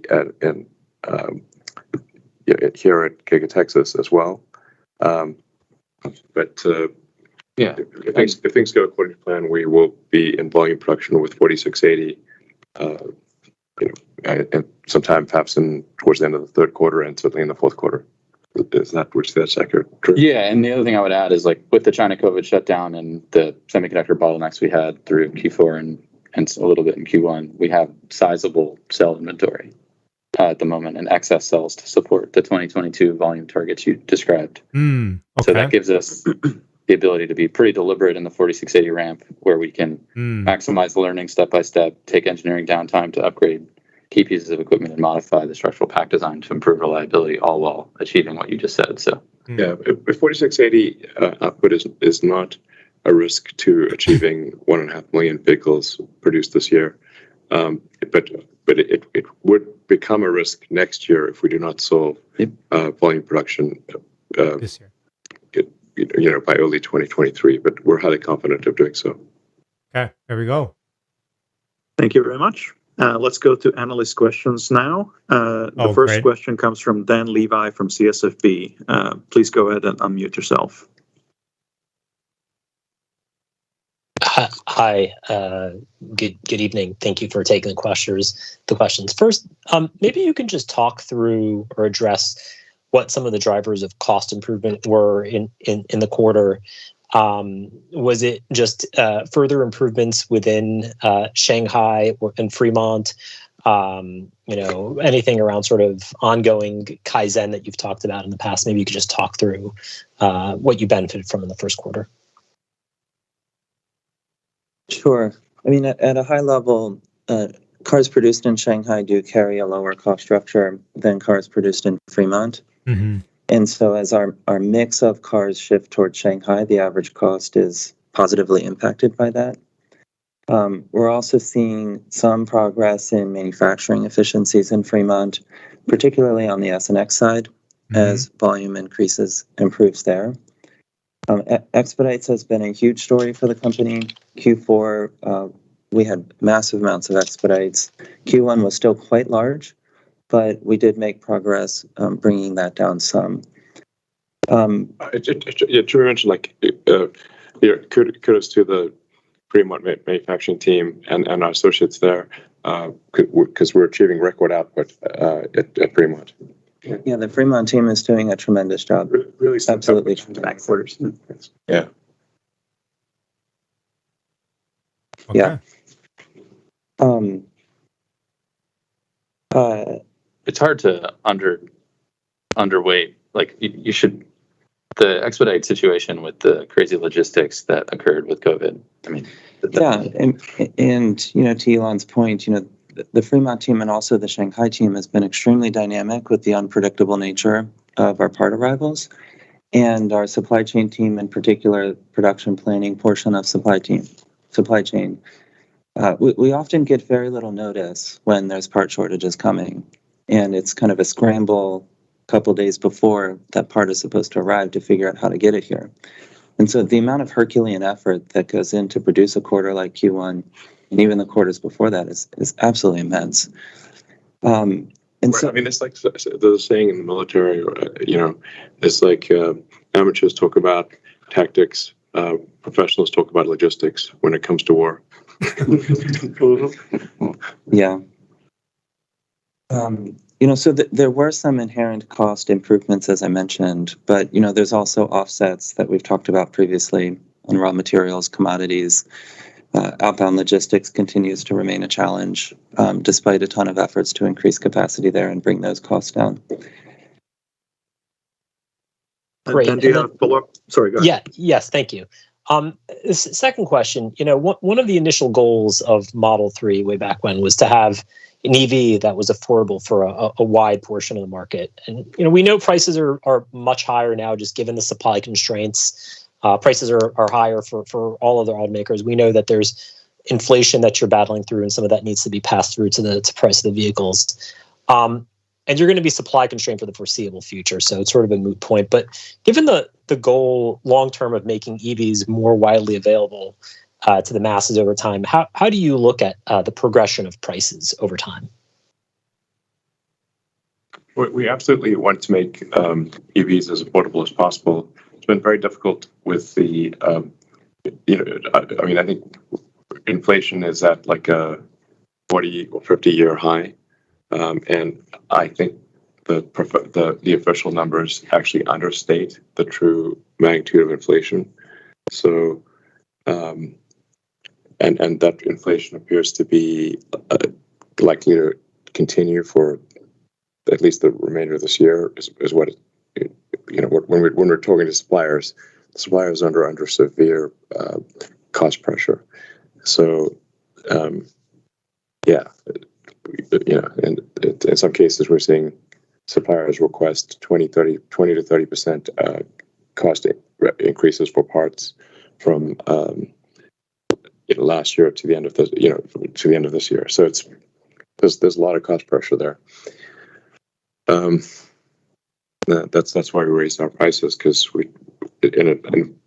when things are this uncertain with respect to inflation, if it's high, then we've got orders that go out a year or more in some cases, then we have to anticipate those cost increases. But I think especially with the robotaxi and autonomy, I think we'll end up providing consumers with by far the lowest cost per mile of transport that they've ever experienced. Yeah, I mean, with the robotaxi, like maybe 5 to 10 times lower cost per mile, it's really quite substantial. Therefore, accessible to everybody. Yeah. I mean, looking at some of our projections, it would appear that a robotaxi ride will cost less than a bus ticket, a subsidized bus ticket, or subsidized subway ticket.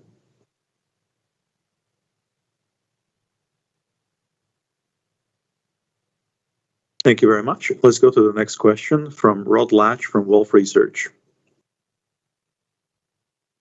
Hi, everybody. I'm trying to just parse out your comments about the inflation and constrained supply and battery feedstocks and the initiatives that you are working on internally to secure these materials. It sounds like you're optimistic about Tesla's ability to solve this for Tesla. Do you see this as a constraint on EV adoption more broadly? Yeah, absolutely. What's sort of keeping our costs down, at least in the short term, is that we have long-term contracts with suppliers, but those long-term contracts will obviously run out, and then we'll start to see potentially significant cost increases. But at a macro, sort of looking at the world as a whole and saying, okay, what does it take for Earth to transition to sustainable energy faster? It's fundamentally the fundamental limiting factor is the output of the cell output. At what rate can lithium-ion cells increase the gigawatt hours per year? That is the fundamental limiting factor. So in order and that will move as fast as the slowest, least lucky element of the whole supply chain. Currently, we see that as being a challenge with lithium. And it's not that, to be clear, it's not that there's a shortage of lithium ore in the world. Lithium is present almost everywhere. It's a very common element. However, you still need to dig up the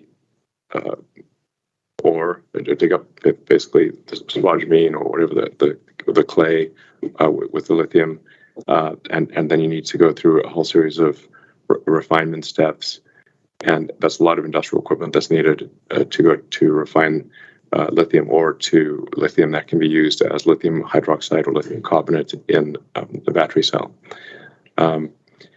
So we think we're going to need to help the industry on this front. But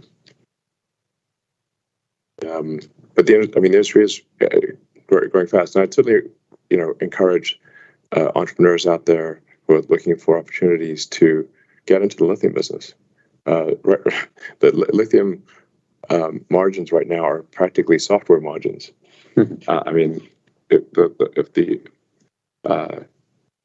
I think it's something. Literally, I think there's a.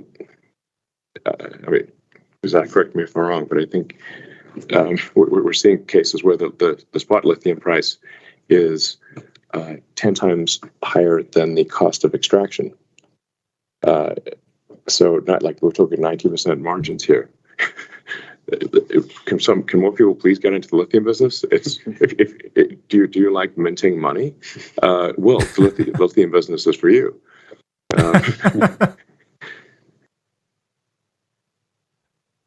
So interesting. So I guess we'll stay tuned to see what happens from that.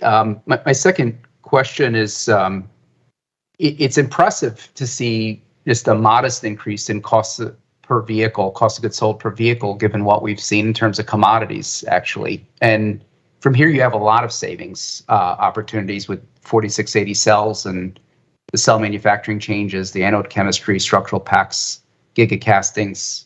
Are you suggesting that even those may not be sufficient to offset the inflation that you're seeing, and that you're going to need additional pricing as well, in addition to those specific initiatives that you've called out?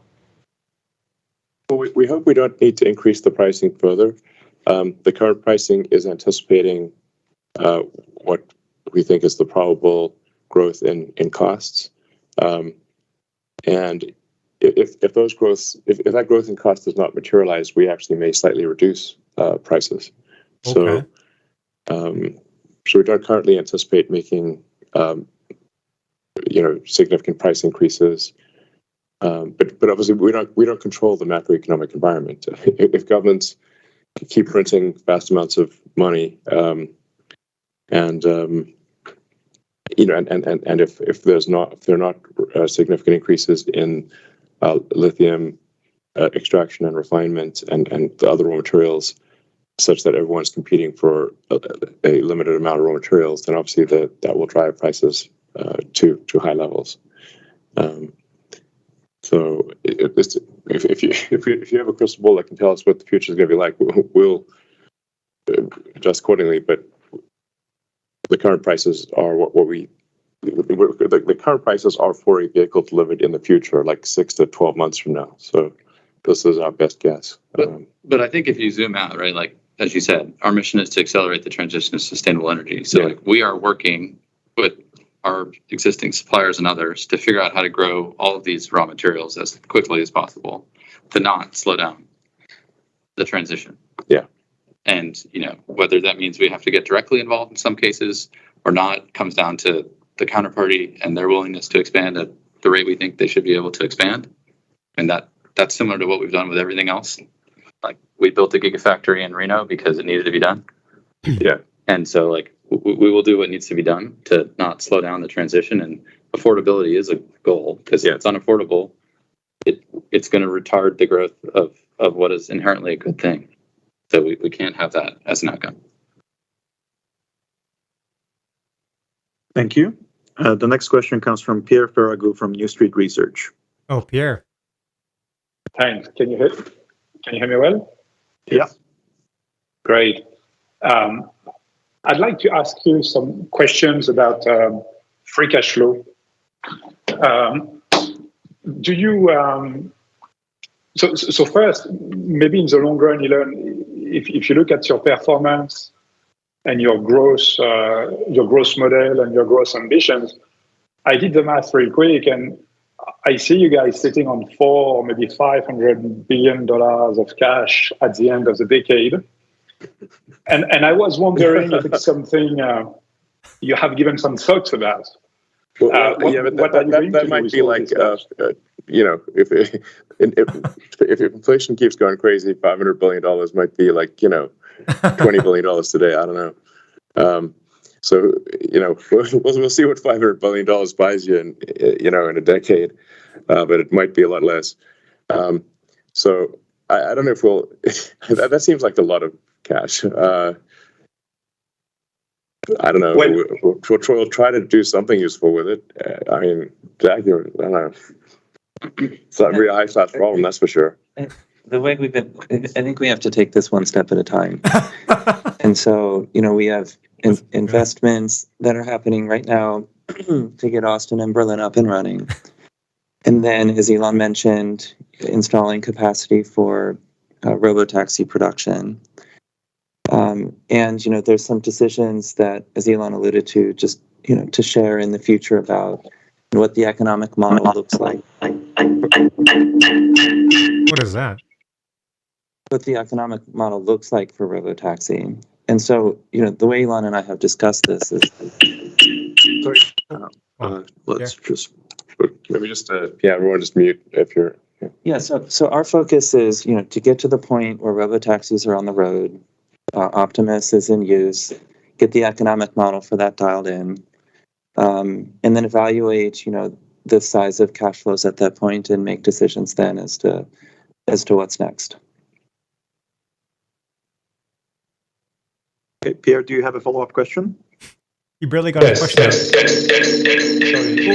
I think it okay. Here. All right. Let's go to the next one. The next question comes from Trip Chowdhury from Global Equity Research. Oh, too bad for Pierre. Damn. Thank you. Two questions I have. First is regarding the Cybertruck. And I was wondering, in terms of number of parts, how would Cybertruck compare with a traditional pickup truck in terms of number of parts? The second question I have is on Gigafactory Nevada Sparks. Will we have any production of vehicles in that factory, or all the future production will happen and Giga Austin? Thank you. I'm not sure if we've actually done a comparison of Cybertruck parts versus regular truck parts. I mean, Lars? Yeah, I mean, like if you want to go down to like, depends on what you kind of part, like we still have cells and they're, still 1,000 cells.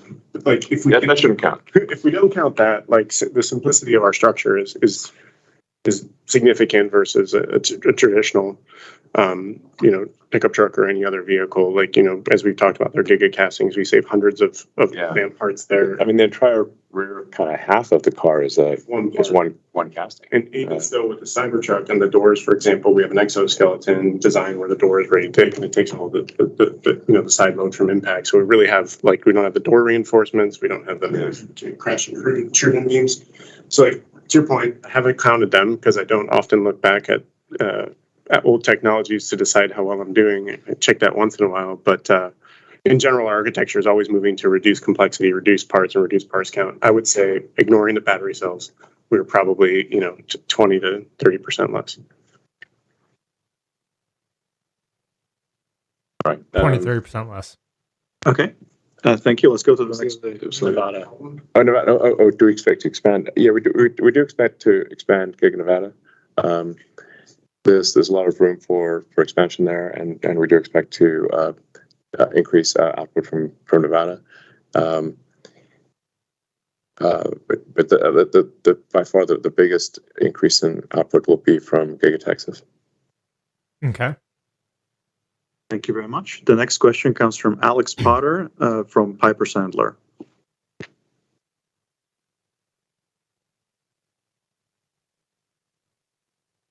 Alex, can you hear us? Yes. Hi, Martin. Can you hear me? Yep. Okay, great. So first question I had was the extent to which other plants outside of China are insulated from any further upstream supply bottlenecks that we may have in China. Obviously, if this COVID lockdown thing gets out of hand, clearly that's going to continue impacting Shanghai. But is there a point at which it could actually also impact other facilities? Yeah, if it were to continue, but there are some parts that are sourced in China that apply worldwide, and that would impact production elsewhere. But all indications are that we're out. Giga Shanghai is back in production at fairly high levels already, and so are our suppliers. So we don't think this is going to be a big deal. Okay, thanks. Second question. Obviously, the higher profitability that you guys have been able to experience over the last couple of quarters, a lot of that is reflecting sort of quote unquote real improvements. Another part of it is because we're no longer paying you, Elon, as much as we were. So I'm wondering, the extent to which you and the board are in the process of contemplating another one of these long-term compensation packages, which in the past have seemed to work out quite well. Thanks. What a good question. There are no discussions currently underway for incremental compensation for me. Okay. Thank you. The next question comes from Colin Langham from Wells Fargo. Oh, great. Do you guys hear me? Yeah. Yeah, perfect. Just to follow up, sorry to keep going on the raw material issue on the battery side, but obviously seems pretty important. Yeah, how quickly can raw material supply be built? Because my understanding, it takes many years to build that out. So are we just sort of when do you think we see a lithium shortage or a nickel shortage? And is there even enough time to build that sort of mining capacity in place? And then related, how quickly can you switch to like LFP, for the nickel issue? Yeah, I mean, I'll take the LFP question. And it says so in our letter, but half of our products were LFP last quarter, which shows how quickly we were able to respond to, well, honestly, it wasn't because of a raw material shortage, but just because it seemed like the right thing to do. We could change our cathode chemistry. And there's more to be done on the cathode side, and we are actively pursuing it to give us substitution flexibility in response to market conditions between the other cathodes that are out there that can be competitive in our vehicles, of which there are many options. So I guess what I would say is specifically on the cathode side, like flexibility is the way we're going to achieve this, and not all of the materials that go into cathodes are actually, first of all, hard to secure, like through mining or refining, and second of all, in many cases are like very plentiful already, like huge scale, and if all of the batteries in the world use those cathodes, it's less than a 1% increase in total annual output. So that's the cathode side. I think Elon already spent a lot of time talking about lithium. It really depends on the resource. Some resources, like just getting rocks out of the ground, expanding the amount of rocks that you're getting out of the ground is, maybe a little bit of paperwork and some additional sort of blasting and trucking operations. The refining is maybe where there's, it's a little bit more chunky to bring it online, but also the refining it's not like an oil refinery. It's a much smaller operation to refine lithium out of spodumene or liquid, like a brine or a salt pond evaporation. So you're talking about a time scale of 1 to 2 years, and it's not like we haven't been talking to all of the lithium suppliers out there for many years. They have a lot of projects already in the pipeline to come online this year and next. Some of what's going on in the lithium market this year doesn't actually have truth to bear to the fundamentals of supply and demand, which is also a little frustrating. But yeah, if we look past this year or next year and into 2030, when we need 15 to 20 terawatt hours of this stuff to, get on the growth trajectory, stay on the growth trajectory we're on, we need everybody to do more in the lithium space than they currently are. I don't know if that answers the question. Yeah. Fantastic. Thank you very much. So let's go to the last question from Mark Delaney from Goldman Sachs. Oh, no, it's not a split question. Never mind. Yes, good afternoon, and thank you very much for taking the question.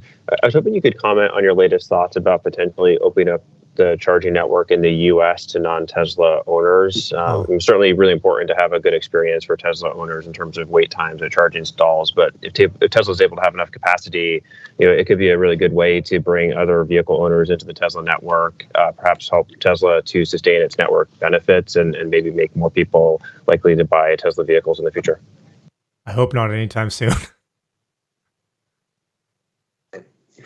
Yeah, as Elon has said, and as we've publicly committed, we do plan to provide third-party vehicle access in all over the world, not just in Europe, where our original pilot was. And we are working on solutions in North America, which is a little bit more problematic with our connector being different than others. But we are moving in that direction. I don't know if you want to add.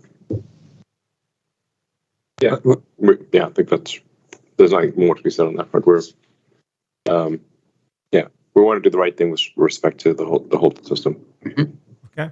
And we're going faster on adding chargers. Absolutely. Right? With the growth of the cars that we're producing and then anticipating what Drew is discussing, overall charger capacity is really important. And so the pace of our investments in supercharging has accelerated. Absolutely. 38%. Okay, that's helpful. And for my second question, could you share any more details on Tesla insurance in particular as you're rolling it out in more states? Are there any metrics you can share on what take rates have been like, and how do profitability margins on the insurance offering compare to the corporate average? Thank you. So we just launched Tesla Insurance for real-time insurance in Virginia, Colorado, and Oregon earlier this week. Maybe one stat that I'll share. So Texas is our longest standing real-time insurance market. But based upon the information that we have, Tesla is the second largest insurer of Teslas in the state of Texas. And possibly by the end of this quarter, maybe early next quarter, we'll be the largest insurer of Teslas. And so, the customer reception to this has been quite positive. And I was reading social media on Monday after we launched in the 3 new states. A lot of folks were reporting their stories of saving quite substantial amounts of money relative to their previous insurance. And so we're quite encouraged by that, and we're working as quickly as we can to get to 80% of customers having access to a Tesla insurance product by the end of this year. in the United States, at which point we'll pivot our attention to expansion outside of the U.S. Ooh, sweet. The other thing I'll say on insurance is with these 3 new states, the model is different because we are now the underwriter and we are also now holding the risk. Right. And so with those states, we are a fully vertically integrated provider of insurance from systems and financials. With respect to the financials of the program, it's still very early. And so, as the program gets more scale, happy to share more information on that. Cool. And one side note is that we are seeing that having real-time feedback for driving habits is actually resulting in Tesla owners driving the cars in a safer way. So, because they can see they get real-time feedback on, okay, this is affecting my insurance rate, or it isn't, and so when people can see a real-time score, and realize, if I make the following changes in my driving habits, then I pay less in insurance. Then they have a very a real-time feedback loop for safer driving, and an incentive to do so. So it is actually, what we're seeing is it is causing people to drive their cars in a safer manner, which is also not good. It's safer on average, what we see in the data, to Elon's point, and premiums are lower. We see that in the take rate data. We have extremely high retention for customers who experience the product. And I think I've talked about this in the past, but this has become a real passion program for us. Yeah. For these benefits, it's bigger than just the economics. We're trying to do a good thing here for our customers, save people money and make the roads a little bit safer. Yeah, I think it improves just overall macroeconomic efficiency. It's also a feedback loop for Tesla, because we see if there is a crash, large or small, we sort of see exactly what that cost, and now we think about how can we change the design of the car or the software in order to minimize the probability of that accident. Because most accidents are minor, but how do we have those accidents occur less frequently, and how do we make the repair associated with that accident super fast? Like aspirationally, it'd be like same-day repair for a collision. Which is just night and day difference compared to sometimes having to wait for a month while insurance claims are settled and figured out, and because Tesla is also doing collision repair. But yeah, the feedback loop is instant. Yeah. Right. So, we do claims management in-house. And so we receive the notification that there's an accident. We work to prepare the estimate. And we can, with the support of our customers, use our collision centers to do the repair. Yeah. And so it's, full end-to-end visibility and all of that. To Elon's point, we can then identify areas of cost inefficiency, feed those back to engineering teams or elsewhere, software teams, actually improve the product, which lowers the cost of insurance, improves reliability of the product. So it's a full circle. Yeah, and it's basically the customer experience is just vastly better, because if there's an accident, there's no argument.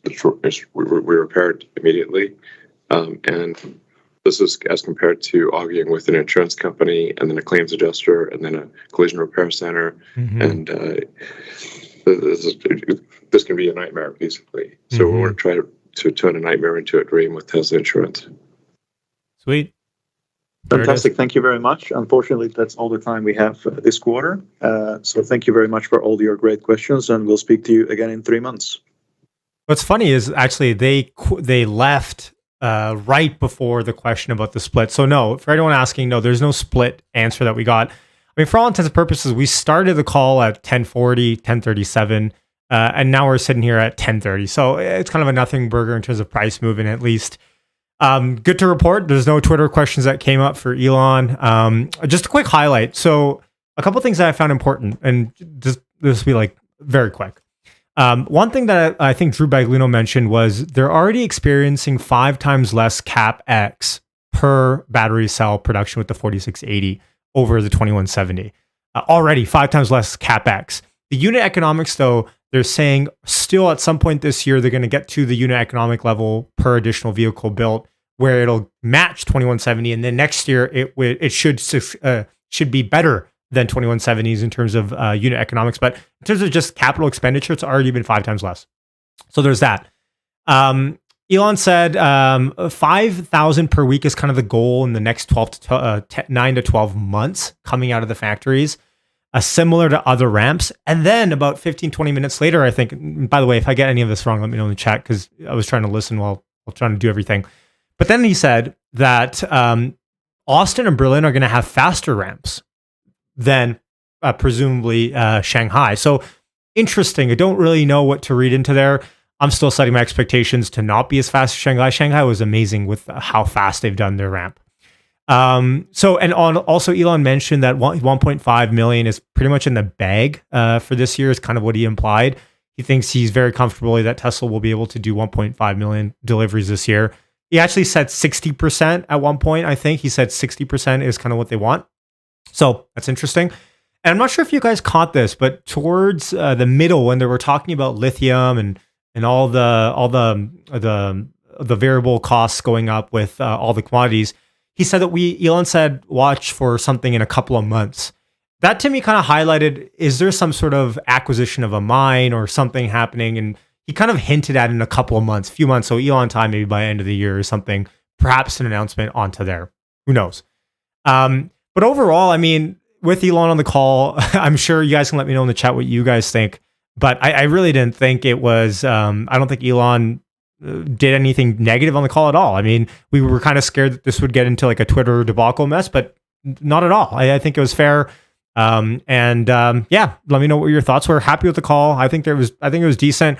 I do find it funny. Elon said he only wants to show up for big product updates, but at the same time, I don't really think there was a major update really to be accounted for in this call. So perhaps Elon's just wanting to come on the call and just wanted to talk, and maybe he's turning back on that idea. So I guess we'll see. Wow. Okay. Thanks everyone for tuning in. 3.5 hours on the stream, ad free, hopefully. Well, YouTube ads aside, but no commercials on the stream at least. Much love, everyone. Take care. Super awesome vibes. Remember, everyone that comments, subscribes, likes, everything like that, it helps support the channel. And I appreciate you guys for tuning in for another successful quarterly earnings stream. Much love. Take care, everyone. Be well, be happy, be safe, and maybe sign off on technology and have an awesome end of day. And hopefully we can recoup sometime tomorrow. Maybe I'll go live. Maybe I'll just have it pre-recorded. We shall see. Much love, everyone. Take care. Yashu signing off.